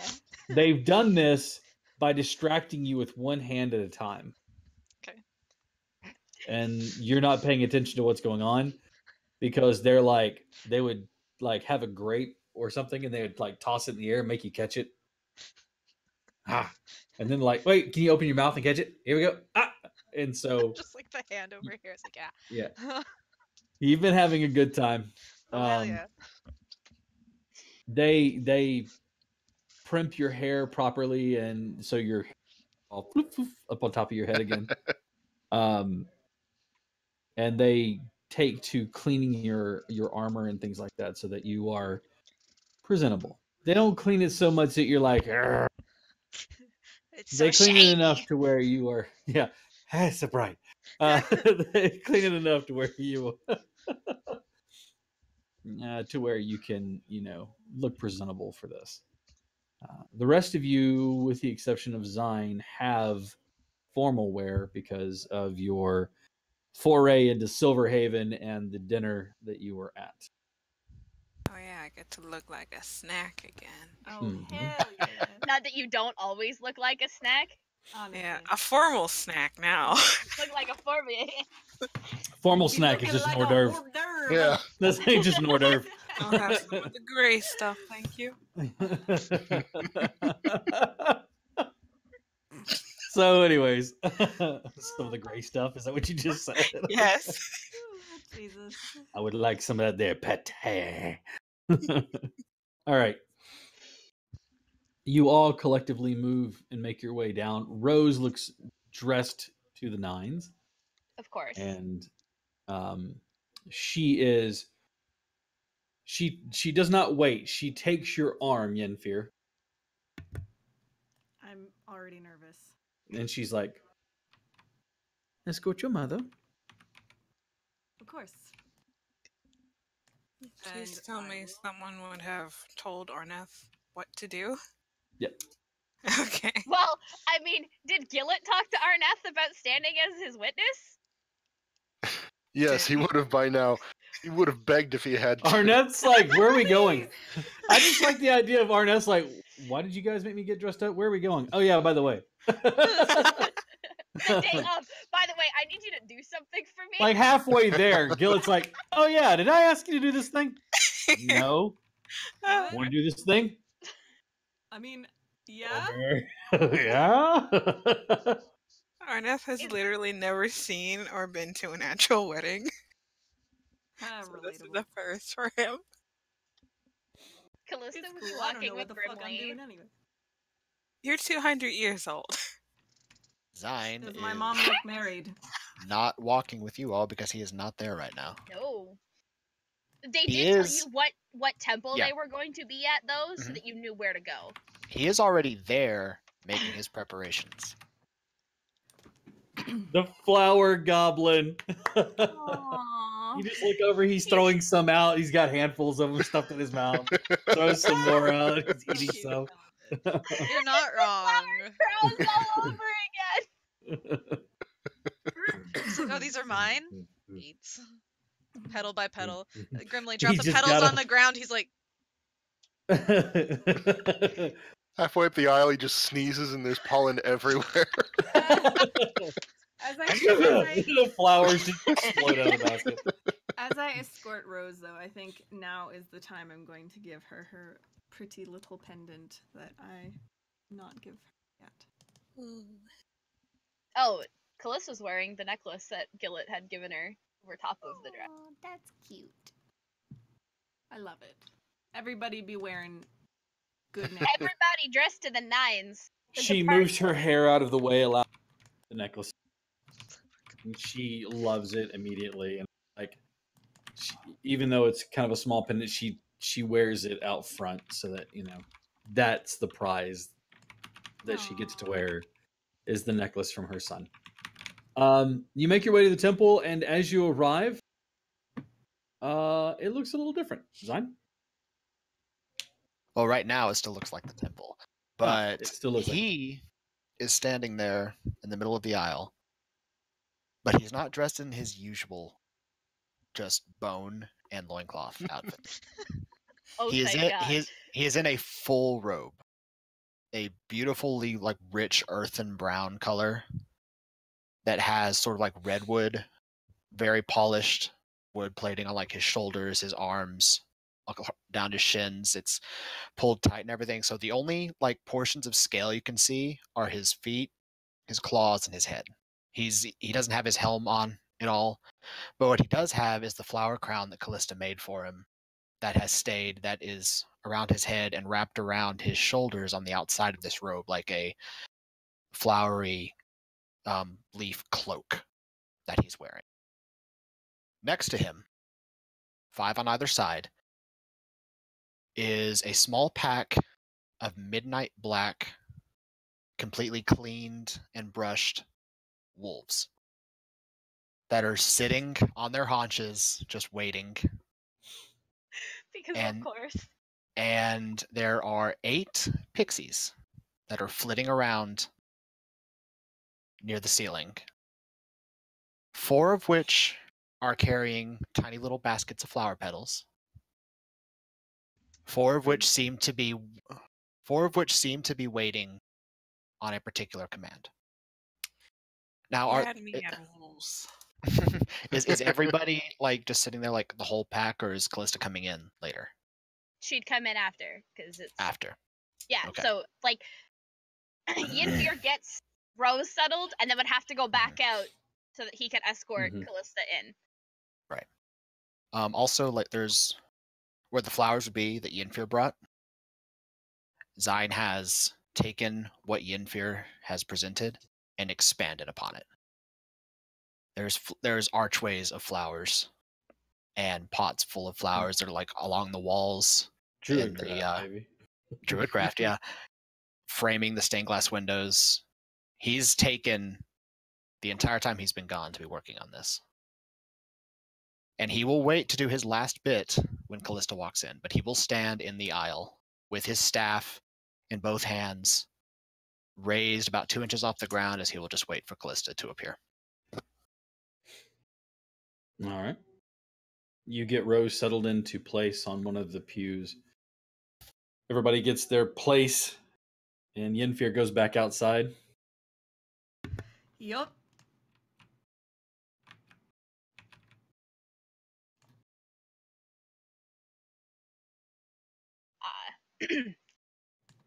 Callista's going to put her hand in his elbow, and as they walk through and the doors close behind them, she's gonna let the hat of disguise fall so she looks like a tiefling.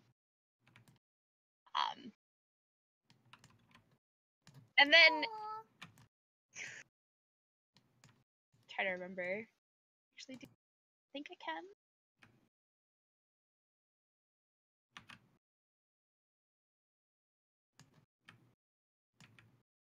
Okay.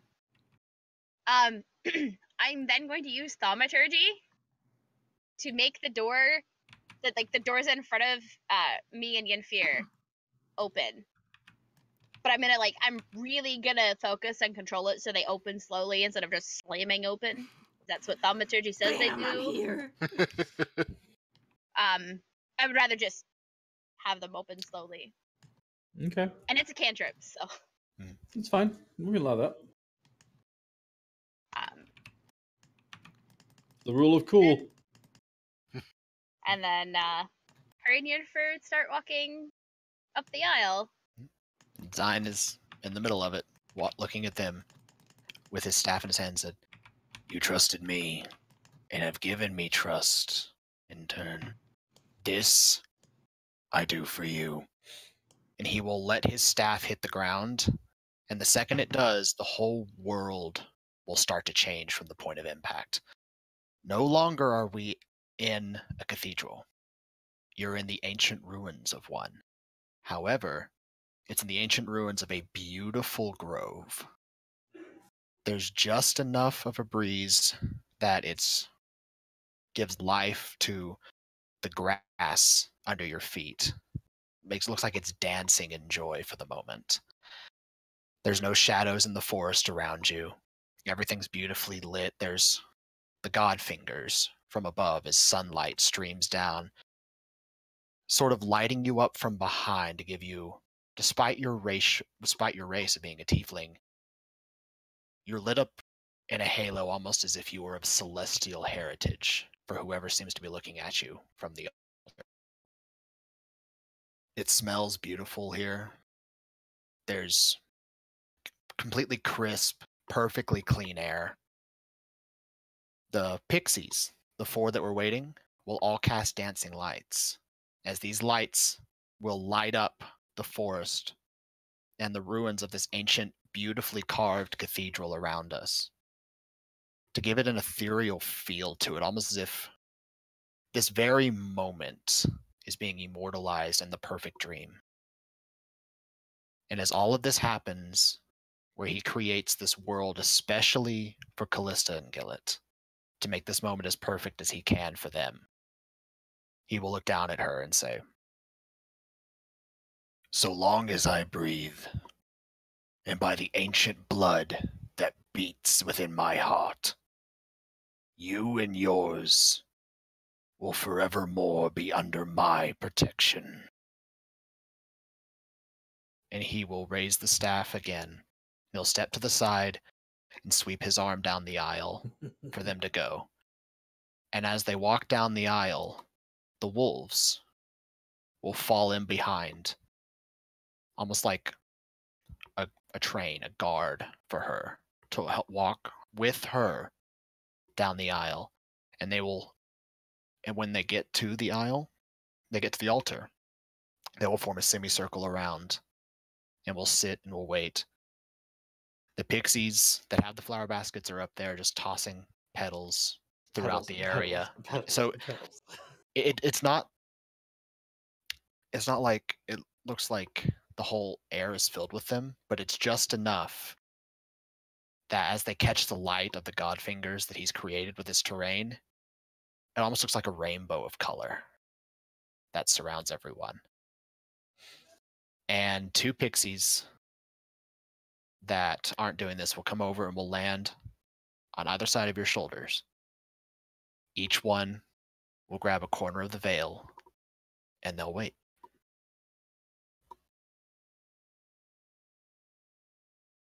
And that's it. And that's it. On her way down the aisle, she is going to stop and she's going to reach up and just like gently cup the side of Zion's face and just say, And he will nod, but won't say anything more. and then her and Yennefer are walking up the aisle towards Gillet, and Gillet's first look at his wife-to-be in her wedding dress. Oh, forgot to mention the flowers that have been created by Druidcraft and everything. They all complement your dress color. They're all black. She has like her roses are like just an off-white that she's holding onto because it's the color of Gillet's key. Mm-hmm. And that's the color of the arches of flowers that you're walking through.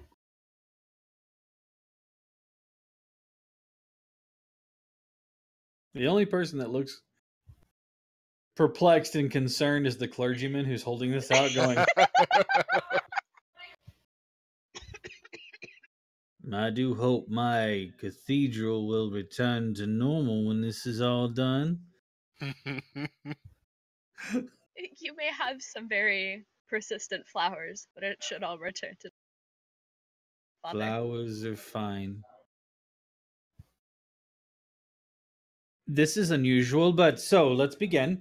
And with that, the ceremony kicks off, and because Amy, vows are exchanged. I will assume written on the fly by both of you. I will not make you go into that, but if anyone wants to write it up, feel free to do so later on. If you want to see fun stuff written up, join us on the Discord. Maybe they'll write them up. Somebody give me a pound Discord or a bang Discord. Join the Discord server. You can read them. Maybe if we don't know. But anyways, after the proceedings have happened, Rose, it's a wedding. She's beside herself. And she gives a hard stare to both Arneth and Yenfir. The stare of you give me because she's not married either. So like, what the fuck? It's the hard stare of you give me more than 24 hours to plan your wedding, or I will smite you. She will. We don't know what class Rose was. Actually, we do know what class Rose was. Rose is the class that has the highest death rate ever. Adventurer's mom. Literally. Oh, She made it to the end though. It's the most Well, we're not powerful done class because everybody's like, my parents died. So, anyways, with that being said, the ceremony goes off without a hitch. Everybody has a great time. It is fine. Everybody, Rose invites everybody back to the Silken Sash, which is all just you guys, anyways. But as you get there, the kitchen has been turned into a complete spread, something else that she did while you guys weren't aware. And you guys have a wonderful meal. There is a bunch of laughter and things like that. And on that note, we're going to take a short break. 15 minutes around there. Sure. We're going to take a short 15-minute break. We'll be right back. We're going to drinks, go to the restroom, do all the things that we need to do. Don't go anywhere. I want to do a giveaway today. We have 101 followers on YouTube. So stay tuned. Join us over on Twitch where we'll be doing the giveaway. And we will be back in 15 minutes. Thank you all so much. Go visit dndbeyond.com and sign up for an account there and check out stuff there. And again, we'll be back in 15 minutes. See you all soon.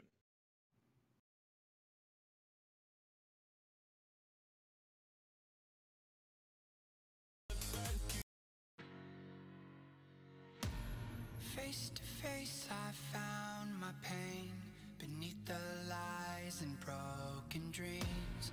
Lost the love I had in me. It tore me apart, fade away. I felt so lost, but I held on to what I had. For what it's worth, if you're feeling low, just know that you can. Yes, you can. There's life in love that you hold. Rise above and let it glow. Just know that it's never too late to make a change. Crash and burn, I found myself beneath the emptiness. Wanting more, I let it go.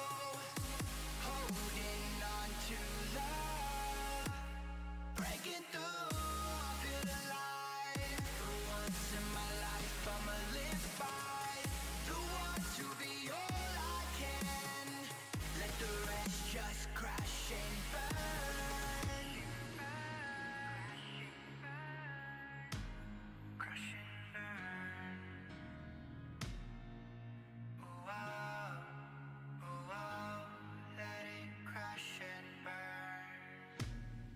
This one for the person who feels alone. This one for the hero who has no home. This one for the one who live for hope. Changing better days. Pick your head up, keep on fighting, living, loving. Make your mind up. If you want it, take it, fly away, soaring high above the clouds. Hear the voices calling out. All you want love.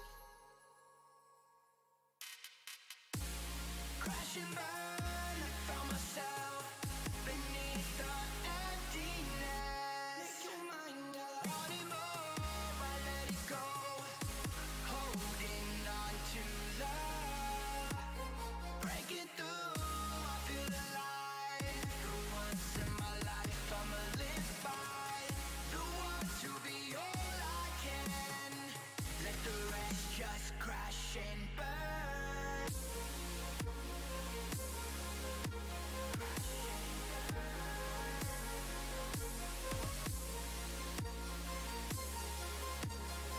Let the rest just crash and burn.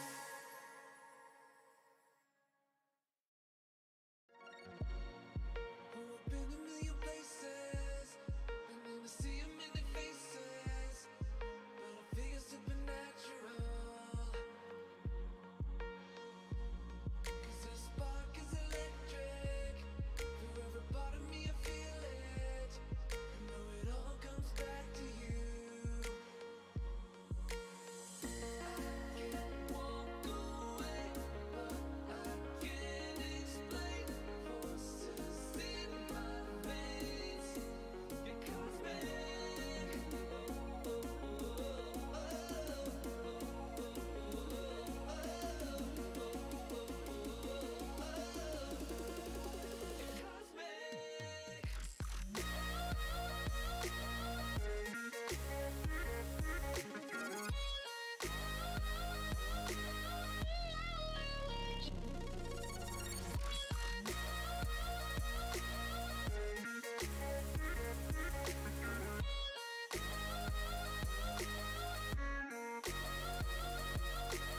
You control the dark, the atmosphere. You hold my heart, you break these fears. 'Cause you align with all the rhythms inside me. You can unwind me. I got a heart shaped holding me. You're the center of my galaxy. The inner space in me that never stops dreaming, never stops feeling.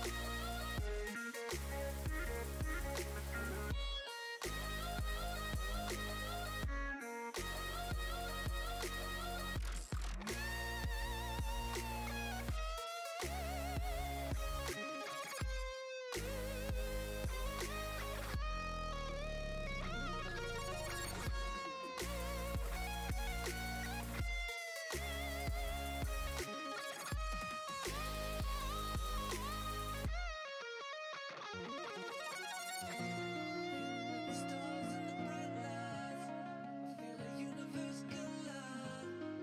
You're the pulse that awakens me.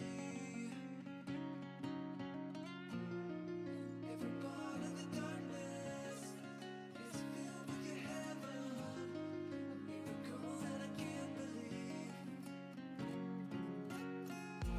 When you put your arms around me, I feel my world start to breathe. You're the breath that I need. I can't walk away, but I can't explain forces in my veins. You're cosmic.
I have Humble Bundle Monthly. So we're going to be giving away a game. I will make it choice. You get to choose between one of the two. Dungeons 3, which is fun, or Cultist Simulator, which has received about that one. very positive reviews. Lots and lots of reviews that say, so great. So those are your two choices. You can play Cultist Simulator, which is like a tabletop card game where you buy resources, all that fun stuff, or Dungeons 3. So, with that in mind, welcome back. Let's do a giveaway. Let's see here. Who has my giveaway bot?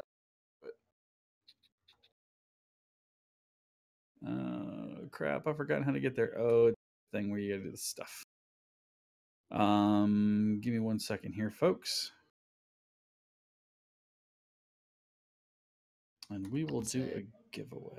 I am not going to put my name in that hat because I is a player and I don't think I should.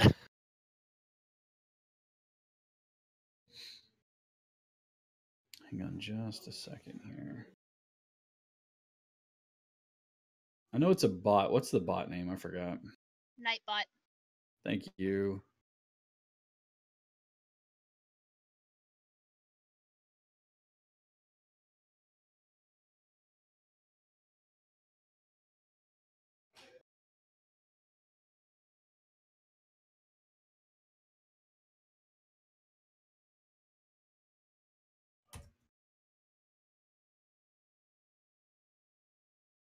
No. No. No.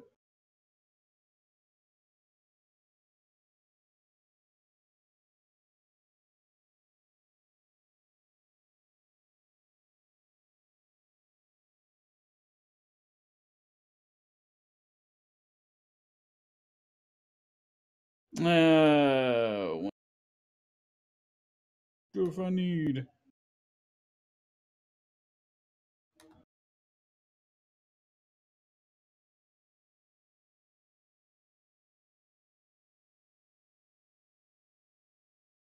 All right.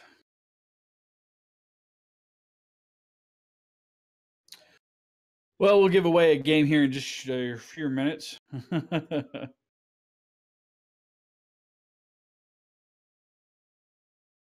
So again, I'll let everybody choose. If you want to win a game, put in the chat which one you want to get, so that way we can get the idea. Or should we just draw and let them pick, and we can have 2 winners? How's that work? Does everybody like that? I like that idea. What do you guys think?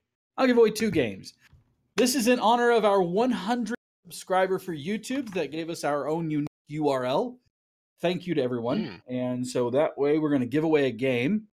If you are watching over on YouTube, hi. You should go over to Twitch real quick and then come back to YouTube, so that way you can win a game. You can win the Dungeons 3 or the Cultist as soon as I remember how to get there again. Anyways.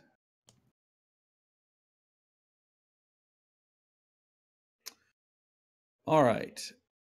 So we will do that here in just a moment. And Cap, you do it this way. Oh yeah, that's right. I forgot. Anyway, back to the story. So nuptials are assured.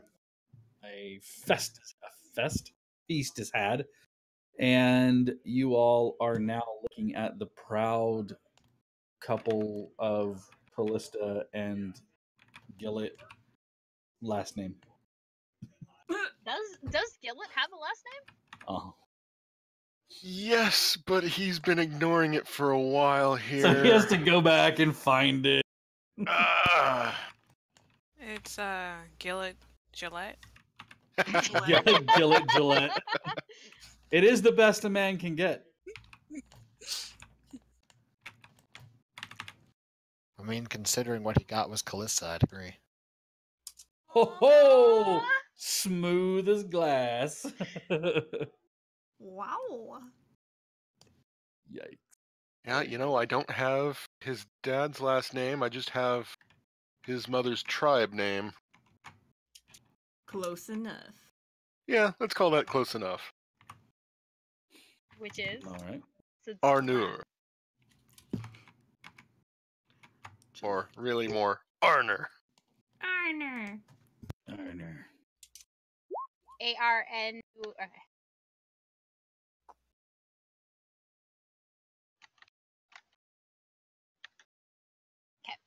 Okay.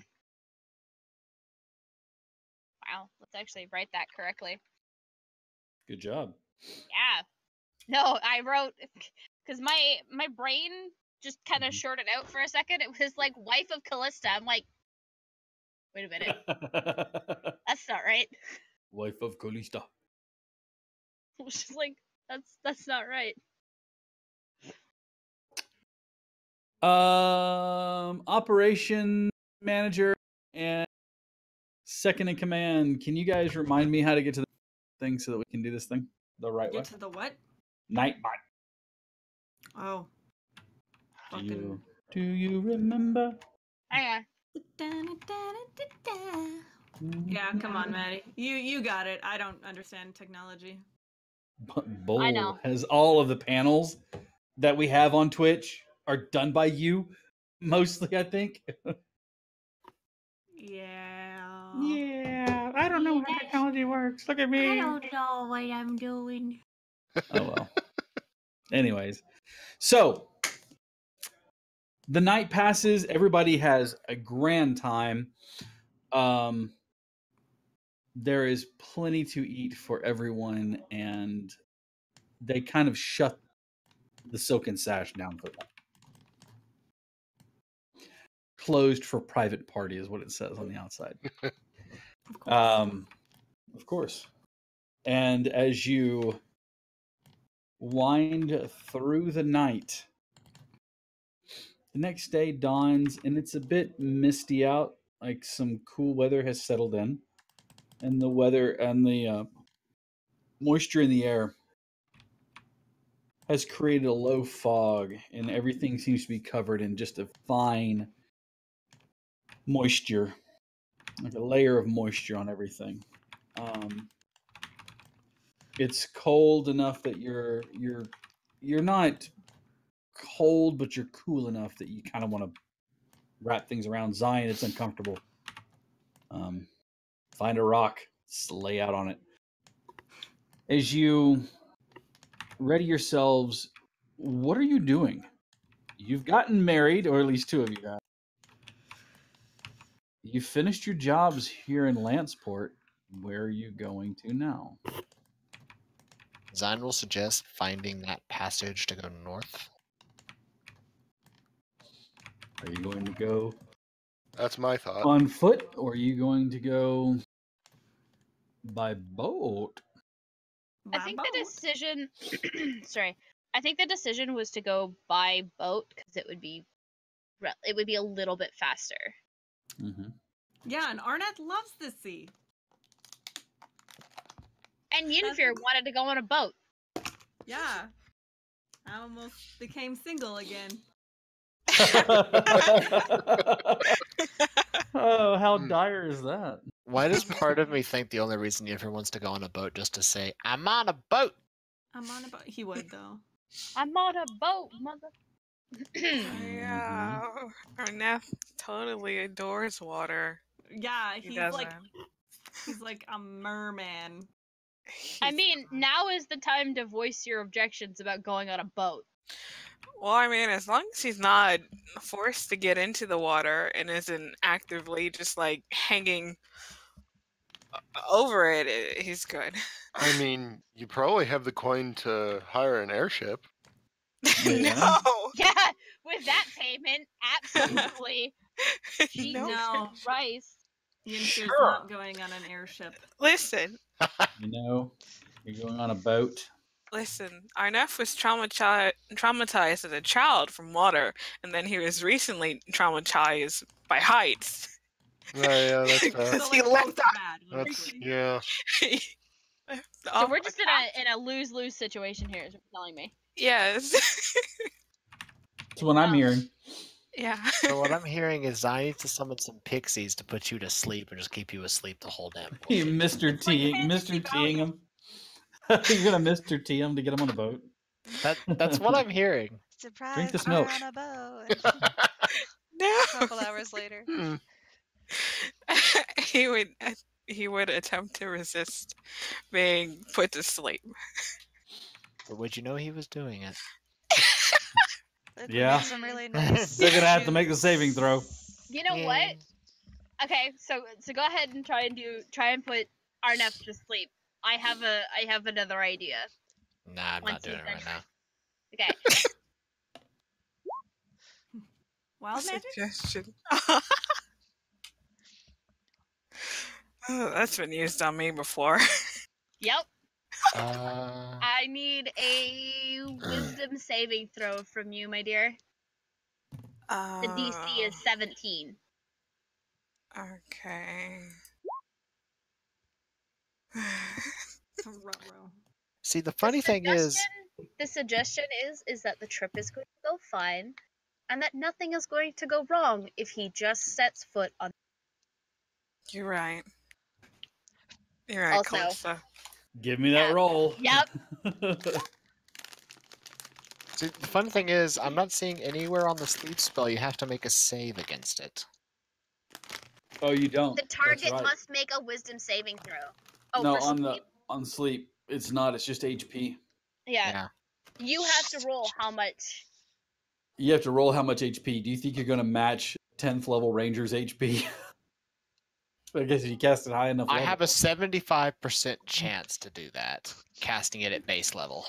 That's Okay. disgusting. 'Cause Just I have have a- a 5d8 at base level, which is 40. That one is not applicable here, so I don't like it. All right. Oh Oh. dear. Okay.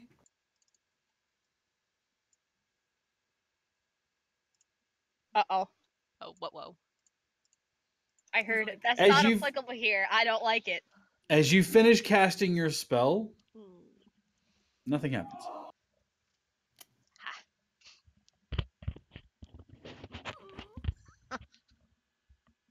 Like, it doesn't go the- off, or... No, the spell goes off. Just nothing extra happens. And you, as part of the spell, you give your suggestion, correct? Mhm. Okay. You give your suggestion. Which is that nothing will go wrong if he just sets foot on the boat. Like, I just Just- look at just get on the boat, everything's gonna be fine. Callista like, wow, really? Really? You're resorting to wait. magic. I need anything you say after you finish the spell. I need you to tell me what it is if you say anything after I need you to tell me. Well, it would be me agreeing with Callista that yes, you're right. Everything will be okay. Thank you for that, Callista. Of course, Nope. no problem. Nothing comes out of Callista's mouth except for tiny pink bubbles. Oh no, she did it again. You cannot speak for the next 1 minute. Whenever you try, pink bubbles float out of your mouth. And it only affects Callista? Mm-hmm. I am laughing at her openly. Are you okay? Do you need? I just don't know, a towel? imagine Yenfear is doing Dax the Destroyer. Oh, you'd be so embarrassed right now. Just laughing at you openly. Absolutely. You know what? I love Yenfear, I truly do, but I would like to shove him into the water. You can try. Mhm. I Attack would roll. like to shove him into the water. Attack roll. Also, Unarmed? Zion Unarmed is strike. back in his usual like bones and like leathers. Mhm. What The do ro- I do? Has disappeared somewhere. I gotta see if it lands on you. What's your AC? My Oh god, no, it's not a 7. yeah. You feel Callista go boom and like try to shove you off, but it's like misses you completely. She Oh, you're turns so to look at you and cute. to let something out of her mouth, but just pink bubbles. Grimly She's like, chasing them. yeah. Like, she's so cute. She just tried to push me. That's so cute. Yeah, go ahead. Whatever you want to say. We're married now.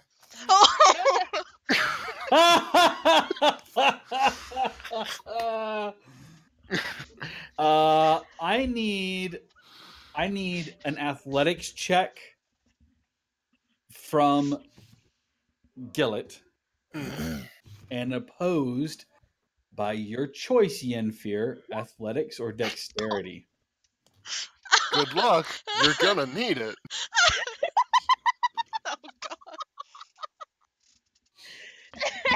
I didn't take athletics. I took acrobatics. I don't know what to tell you.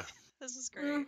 I'm What going is to say that because Yenfear was not expecting Gillett to push him, that you make your save, either athletics or acrobatics, your choice, at disadvantage.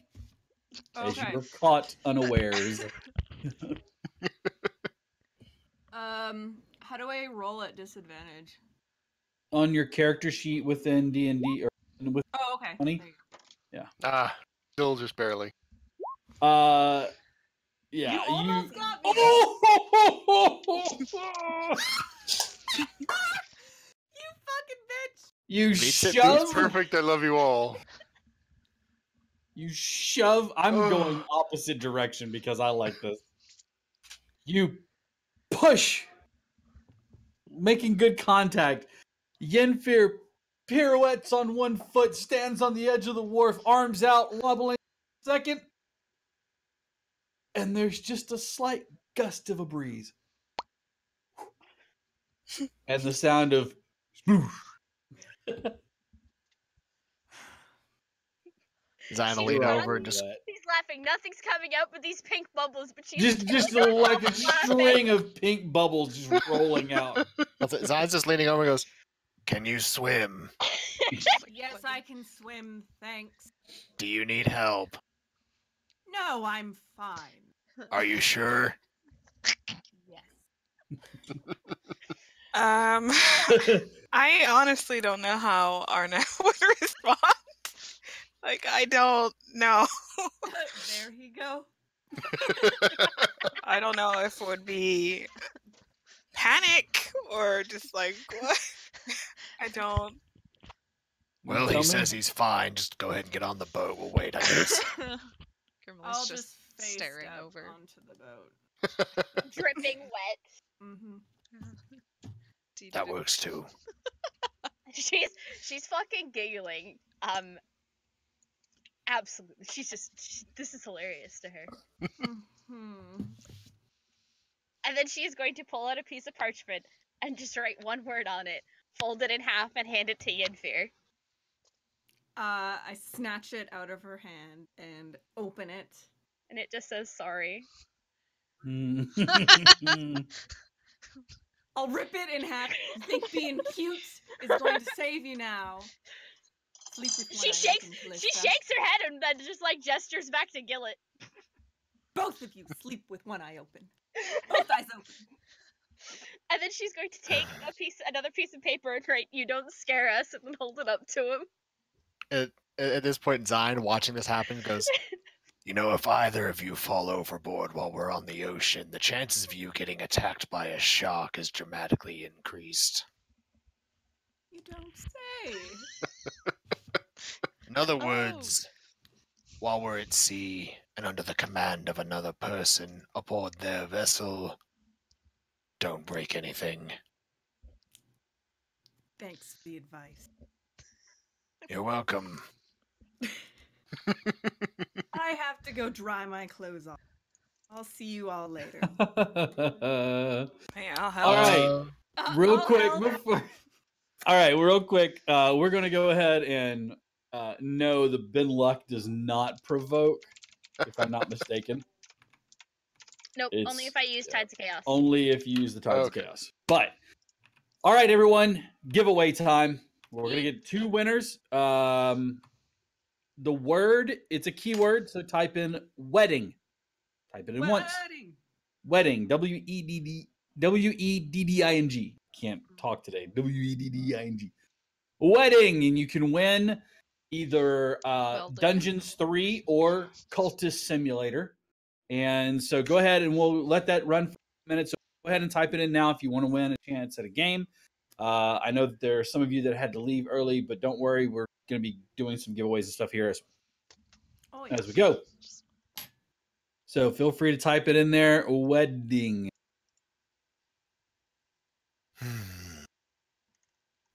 All right. You arrive at the charter, so you can rent your vessel or charter your vessel, as the case should be. You do catch wind of a vessel that is going north toward the capital, and they have, say book passage. It's going to be, let's see, the total for all 6 of you, right? 6, yeah, 6 of you, is going to be. My brain's like, is there 6? Yes, there's 6. It's going to be 300 and it's 300 gold flat. 300 gold to get all 6 of you in that direction, basically to make room for you so that you Would can. that be in platinum? He'll take. Yeah, absolutely. He'll take that much. Yeah. What would that be in platinum? Oh, what would that be in platinum? It's 10 gold to 1 platinum, so that would be add a 0, 30. 30. So 30 platinum. Okay, I'll give him 30 platinum. Thank you. And pockets it right this way, and he motions you onto the vessel, which is not. It's not the nicest, but it's not also. It's also not not a cruise vessel by any means. It is definitely a working vehicle. Are there quarters for me to hang my leggings on without being butt-ass naked in front of everyone? Sure. Okay, 1 quarter. Below deck. As you are there, hang on just 1 second here.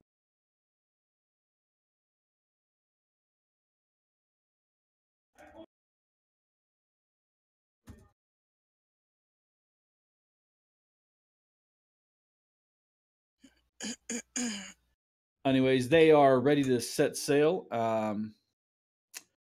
and make their way that direction. If you guys are prepared, is there anything you'd like to do before that?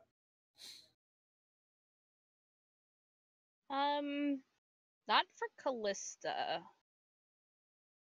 I'm assuming the bubbles have stopped at this point. Yes, because it's only a minute long. She's yeah,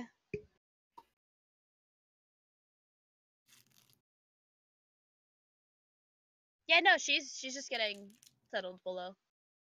How's Zarneth doing? He is okay. Lissa said everything will be fine, and he believes it. So he's just hanging around, slowly inching his way over to look out at the sea. All right. They set sail. The ship leaves the dock, leaves the port, sails out a distance to where the coastline is quite small in the distance, but still there. They turn the sails, the rudder coming around, and you start to make your way north. And as you make your way north, you see, the changing landscape of the coastline. The coastline here doesn't end in sand and a beach. It's a cliff. It's like the cliffs of Dover or most of Africa. It's a cliff face. But as you go north, you can see that the trees give way to grasslands, some of which you're used to seeing. The plains. There's it's more heath and rock than it is. Yes, my name actually is a plant. There's more heath and rock there than anything else. It's not farmable, but if you can imagine from The Hobbit, when they were running through Rivendell and how it was kind of flat, a little hilly here and there, and had some stones. It's like that. Eventually, you see the first few days are pretty easygoing. Again, they're not quick. It's not fast, but you knew that. It was going to be, I think I said about 2 weeks time or a week time. I think you said a week. By ship? Yeah, No, it was a week by airship. a week by airship, 2 by regular, and then Because it was kind of like 10 of one, 10 of the other. It was either going to take us 2 weeks to go over the mountains with like no, it was crossing going at to take you like Silverhaven. 3 weeks to go that way. Well, like the time was it was close. Hmm. Whichever one we had chosen. So like, oh, sorry, no, if we had walked the coast, it was going to take us 2 weeks. It was going to take us by 2 weeks by ship either way. Yeah, okay. Ship requires less walking. Yes. All right. So the first few days out, there's nothing. You see some storm clouds, but they're further out over the water. You're kind of in that beautiful spot of being between the coastline and the open sea, so that you're not really catching a lot of the break there. The seas get a lot rougher as you go, and you can see that they are they're tying in, and you can see that the rocks are jutting further out into the water.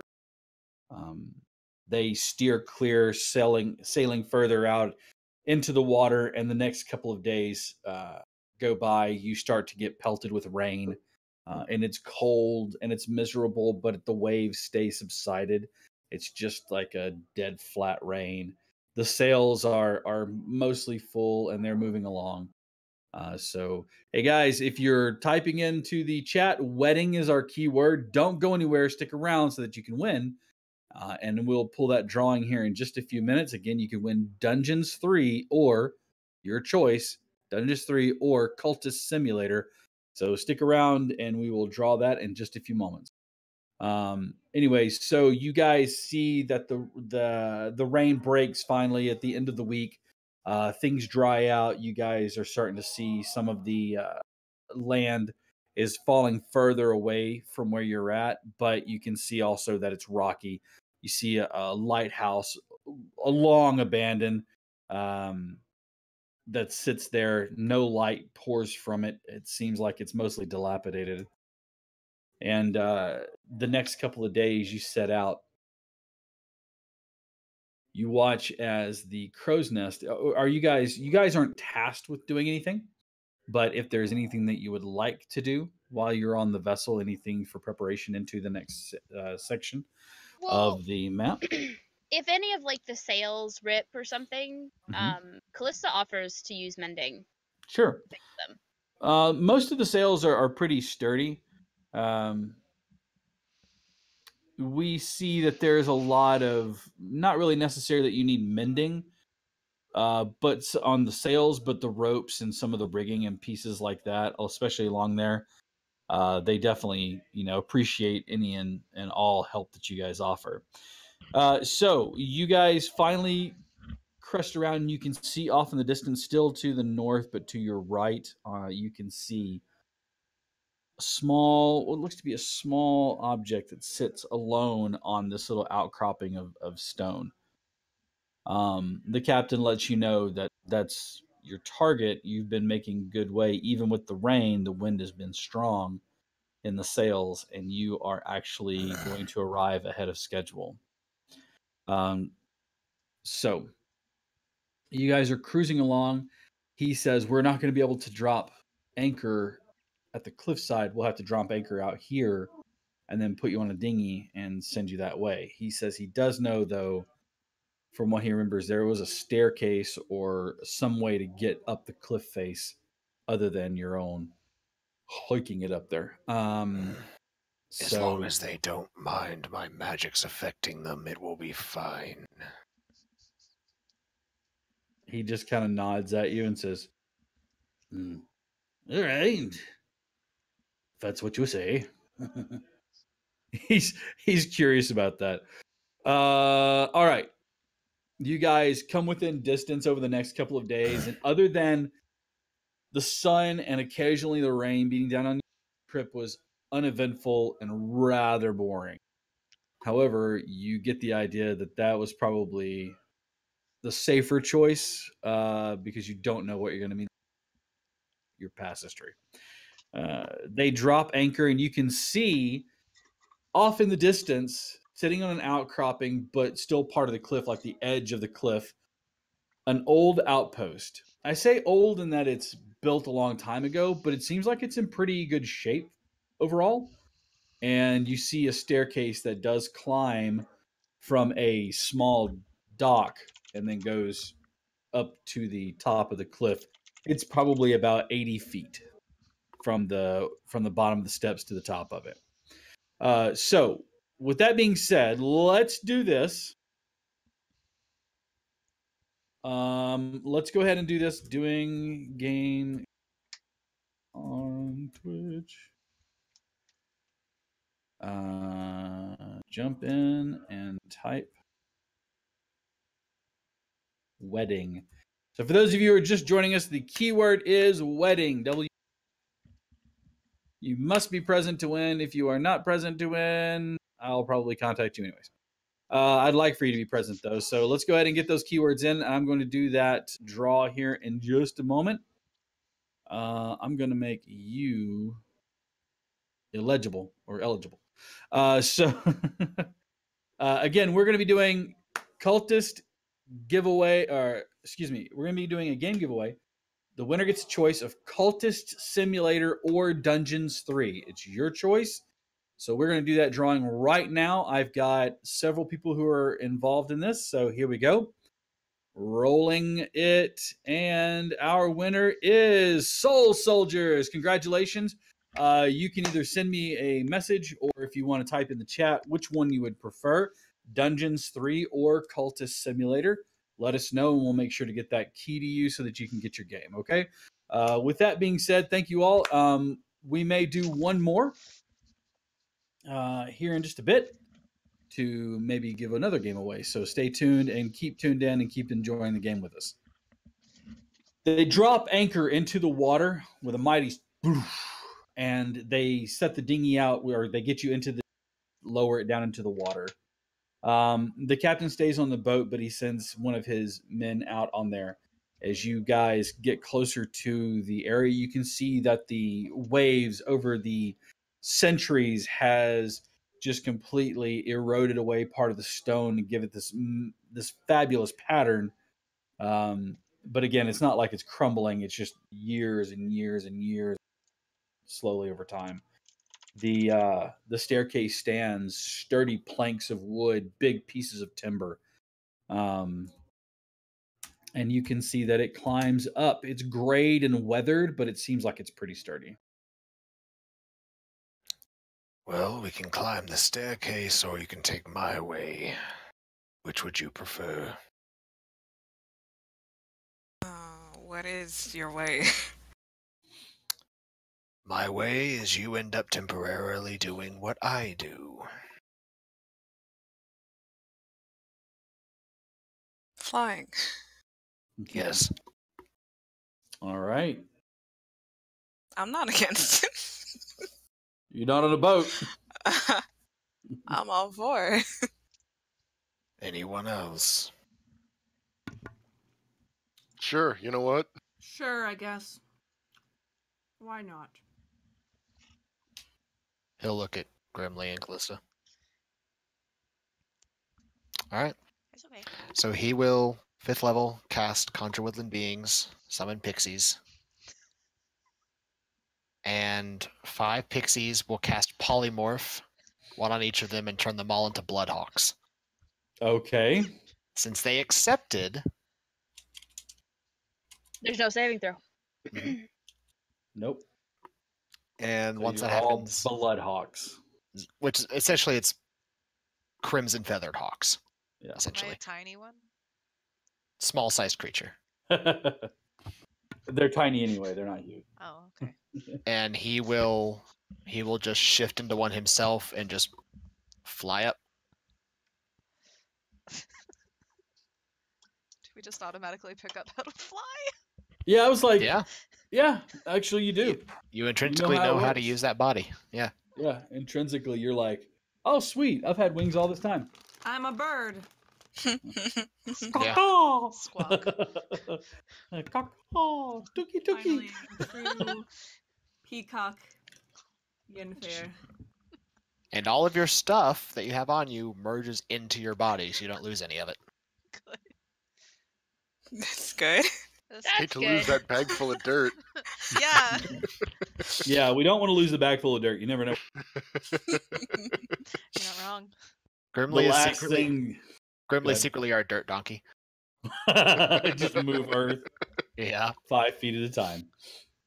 Who needs to create a tunnel? You can just go through. All right. Yeah. You fly up quickly to the top of the cliff face, and there before you is the former outpost known as the Lidash Outpost. It is a multi-floored building. It is simple and functional.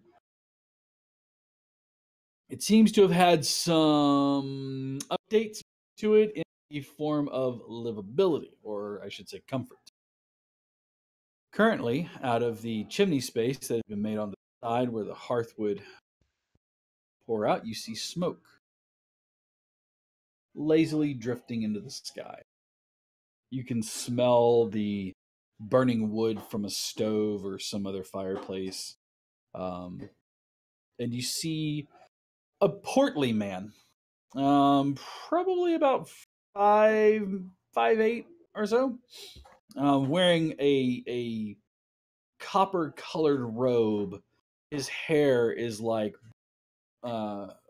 copper-colored, and he has this round face that seems to have just the hint of sun across his nose and face. His Is this skin. the same man Zine saw? Mhm. It is, okay. He seems to be cheerfully just kind of bustling about, making do. You see that he was apparently splitting wood. He says taking small pieces or small parts and stacking them up into cords of wood. He kind of looks up at all of you for a second, like his head kind of looks up for a second, and he kind of turns about, and then he looks up at and waves at the small flock of bloodhawks that are flying above the cliff. Zine will fly down and he will land on a little roost area nearby. Mm-hmm. You watch as the man that you recognize as Izzy leans forward and kind of cocks his head to the side and says, "Well, I don't reckon I've seen bloodhawks around here before. I take it you're not from here. Oh, you're not bloodhawks. What are the two? I wager that you're not bloodhawks. So, go on." Zine will hop off, sort of float down and shift back into his lizard form as he hits the ground. Oh, that's a lovely trick, that is.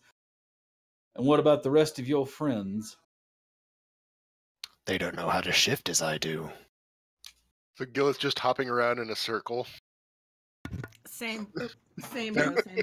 They're currently under a spell that allows them to take this form. Callista has glided in, nice and smooth, and is now resting on Zine's shoulder. Zine's just like, Payback! Turnabout. She's just like rubbing up against his cheek. Do bloodhogs search for worms in the ground? Grimly can. In bloodhog form. That's what I'm doing. He's As just you dive bombing like Ground bugs. head first. Oh, I'm just stuck now. if you Every take shake- too much Flying damage doing that, everywhere. you'll shift back. Thank Are you for the there- host, Callie. Thank you so much. If you take 12 damage Callie. doing that, you will shift back into a goblin. Just letting you know. There are trees, right? Why can I imagine like Grimly No, like, there dive is bombing the nothing ground but and then just like grassland, face planting and turning into a small goblin and just slides? Okay. Callie, we did that giveaway. We finished it. That's okay. We're going to be doing another giveaway here shortly, so stay tuned. We're going to be giving away another one. So yeah, we're having a great night. We've had a wedding. We've sailed the seas, sort of, and we got people turned into birds, and now they're talking to a fella. Now they're talking to a guy. Yeah. Izzy crosses his hands and looks at. Would you mind typing his full name out for me again? Do you want the full name, or like his draconian name? Oh God. Okay, hang the on. One that he knows. Yeah. Yep. Yes, thank you. You're awesome. Thank you so much. Exithalius. Izzy Exthalius. Izzy Exthalius. Izzy Exthalius. Okay. He kind of leans back and crosses his arms. I just wanted to put it in my notes. Sure thing. He kind of gives you this look for a second. He says, I'm slipping into his voice even when I'm not in his voice. He looks at you for a moment and says, well, you and yours have come a long way to find me. I suppose it's not for tea, although I do have some tea if you'd like to partake. Arnef makes whatever noise these birds make. Trill. Yes. Makes a trill, lands on Zine's other shoulder. Tea? Can I just go peck at some pebbles on the ground or something? You sure can, shiny. hey. I really You sure can, hey. Zine just shrugs like, as you can see, they've taken to their new forms quite adequately. I really want to Well, dive by the ground. Sure are something else. I hop over to Arneth. I preen his feathers.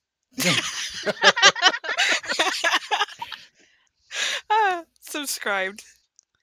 Well, I love come on in and we'll have some tea. And he leads the way in with a couple of pieces of wood.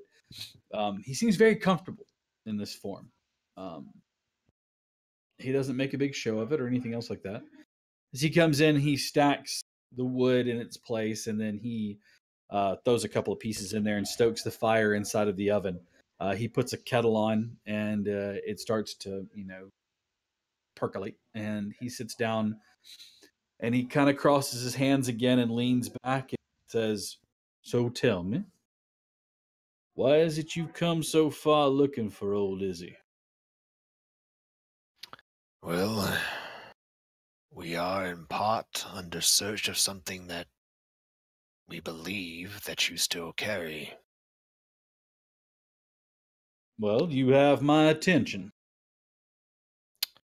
We're looking for the relics. He kind of... I'm not sure what relic you're talking about.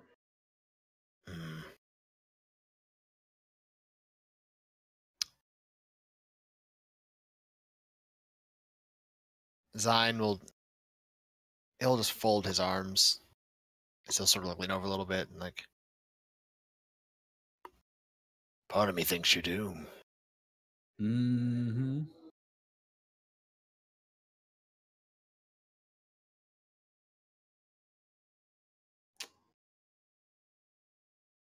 Oh, yeah.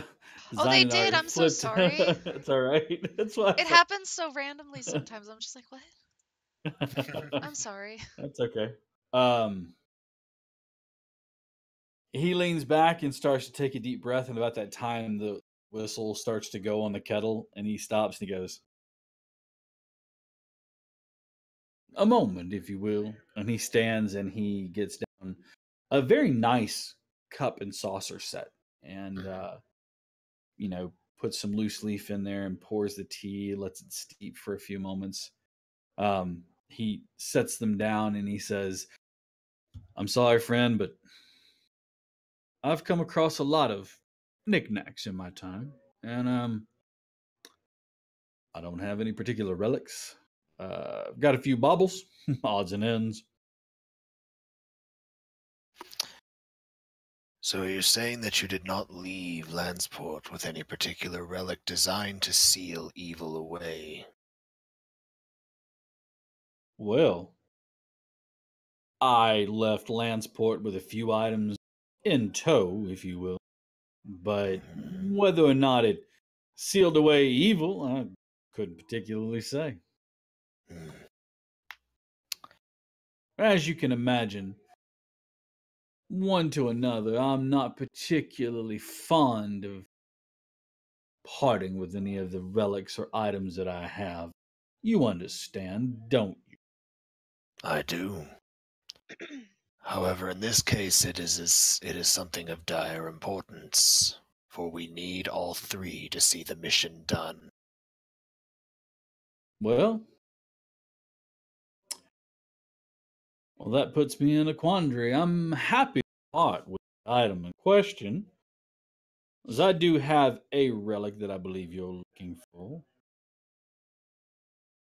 But what? And he leans forward, putting his fingers together in a steeple, and he looks at you over the top of. What, pray tell, will you give me in exchange for the item of which I am about to give you?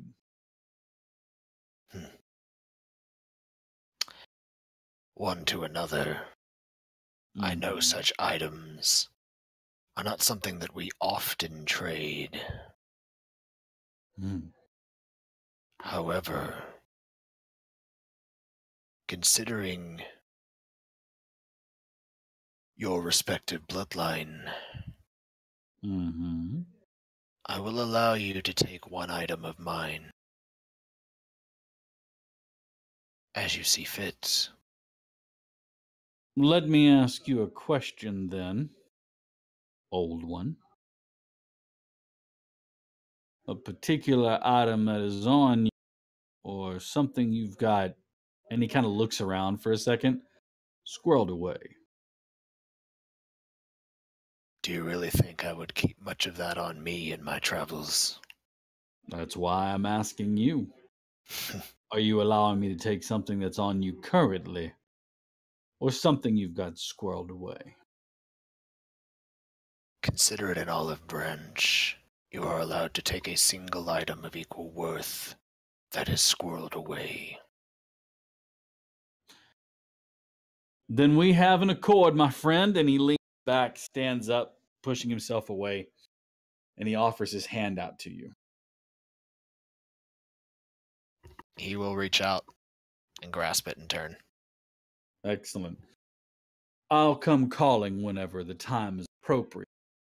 I wouldn't want to catch you when you're not home. And he reaches into his robe, pulls out. It's a long spindle crystal. Inside of it, you can see swirls of gold fleck. Itself is almost an amber-colored crystal. And he leans it out and hands it to you and says, it's delicate, but it'll get the job done. He will take it and hold it before gently wrapping his claw around it and putting it in one of his pouches. Well then, it was a pleasure doing, I guess, business. Indeed. So, I should reach out to you when you've returned home, whenever that may be. You should. If, by chance, this little foray that you're endeavoring to complete goes awry and your nest egg is left empty, perhaps I'll find use for some of the items there. Not that I wish you any ill will. Zine just gives him an eye for a second. Considering the bad blood, you might understand if I find that slightly hard to believe. However, he will reach down, pull out another one of his scales, and he will hand it over. He'll hold on to it, but he'll offer it out. He carefully looks at it for a second, like he's expecting treachery, and then he grabs a hold of the edge of it.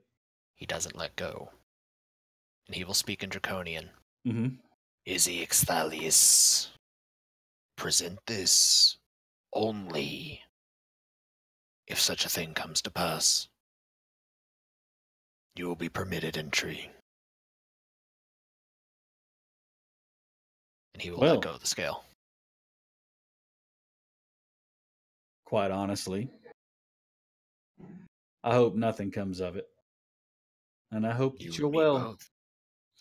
He slips it into his robe, and he goes, by chance, your friends, are they aware? That is something I hope to keep to myself for quite some time, Well then. unless Mom's- absolutely necessary. Well then, mum's the word. You'll see yourself out, but please finish your tea. And with that, he stands and opens a trap door underneath the staircase that goes up and descends a ladder. Before he leaves, Zion Uh-huh. will hold the cup and goes, By the way, you might want to think about warding yourself against scrying in the future. You are rather easy to find. He stops for a second. You watch as his back stiffens. And he kind of says, he kind of looks over his shoulder, kind of that halfway thing, and goes, I pray nothing bad happened to the girl. No. Callista is like pecking the hell out of Zion's bone helmet. We had a It's message clack, to deliver clack, from clack, her clack, clack, to clack, him. clack, clack, clack, clack, clack. he'll just scratch the bird and is like, Trying to talk just I think they're still are they still talking in Draconian since they shifted to that language? Yes. He is Yeah. still talking in Draconian. It's like, As I have told one other, I have mellowed with age. The item given was returned, but she did leave a message. Mm-hmm. She would like to see you again, in hopes that you will return swiftly and safely. He looks around the place, the trap door open. He's got like right at the edge of it. And he looks around the place and he goes, perhaps I'll call upon her to come visit me. It's rather lonely around here. Take very good care of thyself. he will stand and will just say, She still holds a flame for you, Hmm. despite your age. Well, Do not let that go. well, elves, dwarves, those of the dragonkin, we're all long-lived. Take very good care of yourself and your friends, and have yourself a wonderful day. Enjoy the You tea. as well. And he descends the ladder slowly, kind of whistling to himself as he goes down. and Zion will leave the tower. All right. Does he go outside and find all of his friends just like pecking at the ground as somebody like Well, dive I bombing mean, worms? Except for Callisto, who never left your shoulders. Yeah, she yeah, didn't yeah, I understand the figured. Draconian, but she was watching him leave, and she's like, "You haven't told him. Yeah. Tell him." He did. There is only one other person that speaks Draconian. She was outside. Was Chief? You were outside, weren't you? No. That's the extent. I know a couple of you perched on shoulders when T Say- was mentioned. I'll say I know Yeah. Callista perched on his shoulder, but I didn't And know if Arneth did or Arneth not, or did if as people well. were just joking around at that point. I think Okay, you so came in Arneth with did? 3 birds: Arneth, Three Yennefer, birds? and Callista. Yeah. Arnaf attempting to insert himself into the cup of tea. So Arneth heard the other half of the conversation. Yep, heard the entire thing. All right. Mhm. And so he'll as come you out- have, yeah. as you have the last of the relics, you are at the edge of what needs to be done. You are at the precipice, at the doorstep of sealing this away once and for all. But some questions may have arisen. But we'll save those for next week. What I'd like for everybody to do is last of the relic is go ahead and level. Next week you will be level 11. Yeah. Everybody go ahead and take a level. Congratulations on that. Woo! I said we're going to do another giveaway, and so we're going to do one more giveaway days. The next giveaway word is going to be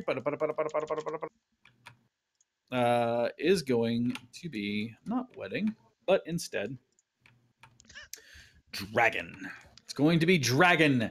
DRAGON. Go ahead and we'll let this run for a few more minutes while I just ramble off at the face for a bit. Dragon is our keyword. We'll be doing a giveaway. Soul Soldiers, I do need to know if you're still here. I need to know what game you wanted. You wanted Dungeons 3 or Cultist Simulator. So let me know. And we will be giving away another game. So let's see who we got. We're going to give this another way. Awesome. I will make sure that you get that key here shortly. So I'll give that to you. That means that our next game is going to be the Cultist Simulator for the next person who wins. So congratulations. Go ahead and get that keyword in. Again, it's dragon. For those of you who don't know, Dire Bear Adventuring Company is partnered with dndbeyond.com. I think that I have pimped that out enough today.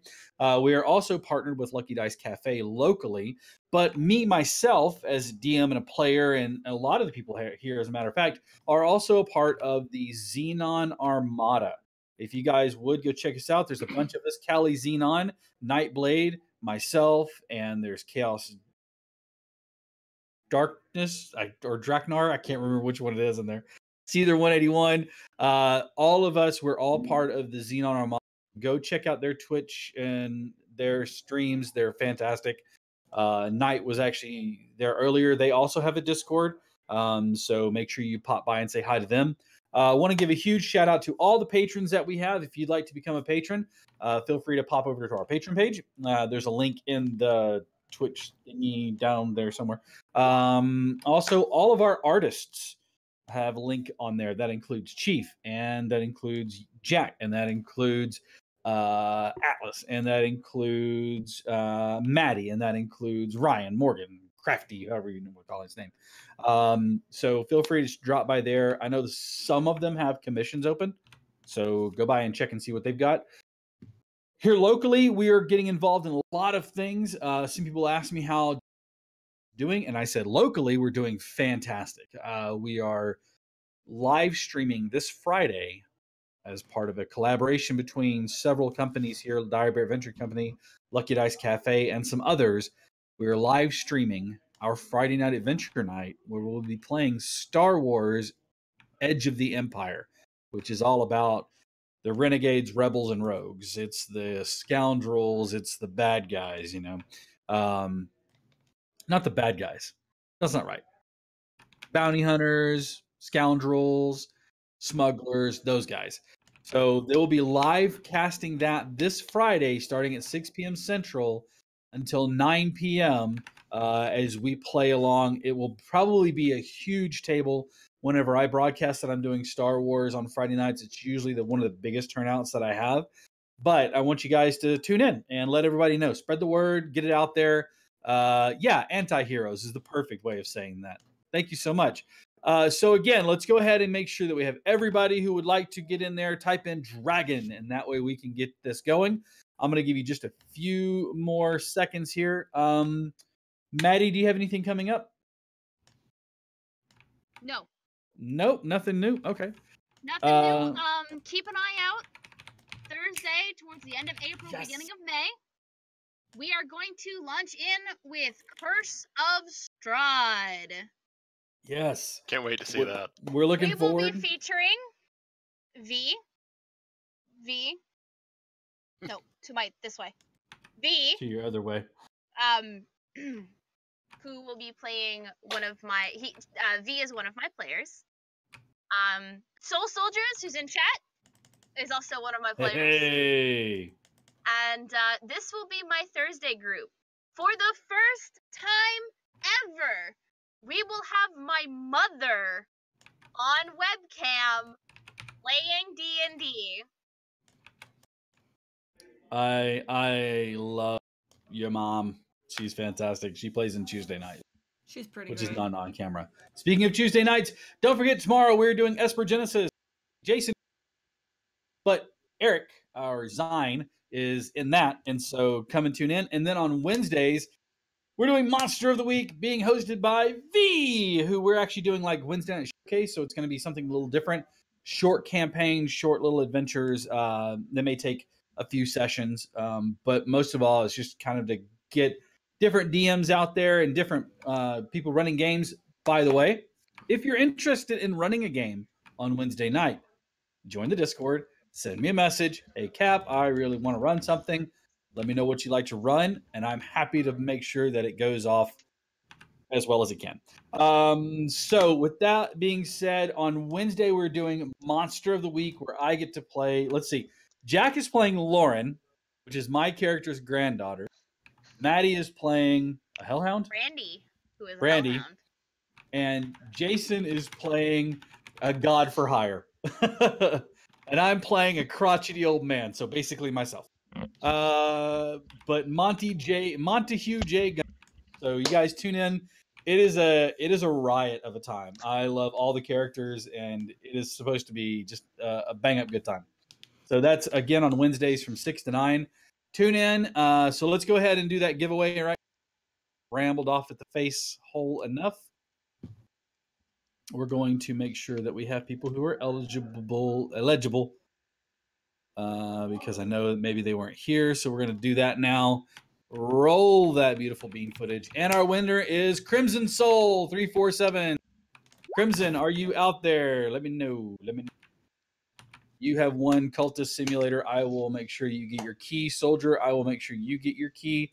In the meantime, I run off at the face enough. We will see you all either tomorrow or Wednesday or next Monday. If not, congratulations to everybody. Stay tuned.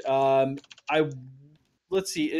Kelly, do we have anybody who's currently up live? I'll let you get a minute. If you don't mind, I'd appreciate it if you would check, because we will do a raid.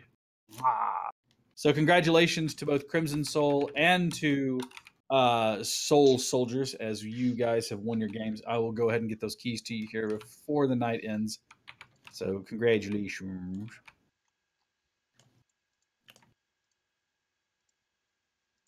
As I'm looking through the list going, where's Crimson Soul? I don't see this name anywhere.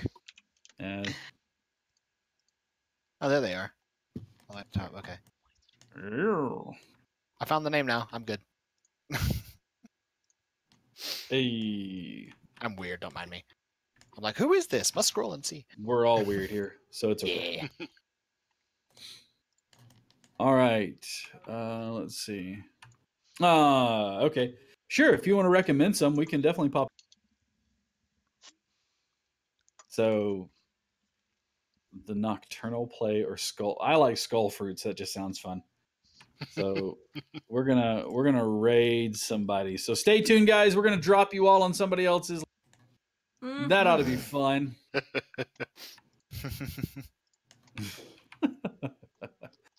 Thank you all for tuning in tonight. We hope to see you all tomorrow and Wednesday and every time we go live. We would love to have you guys.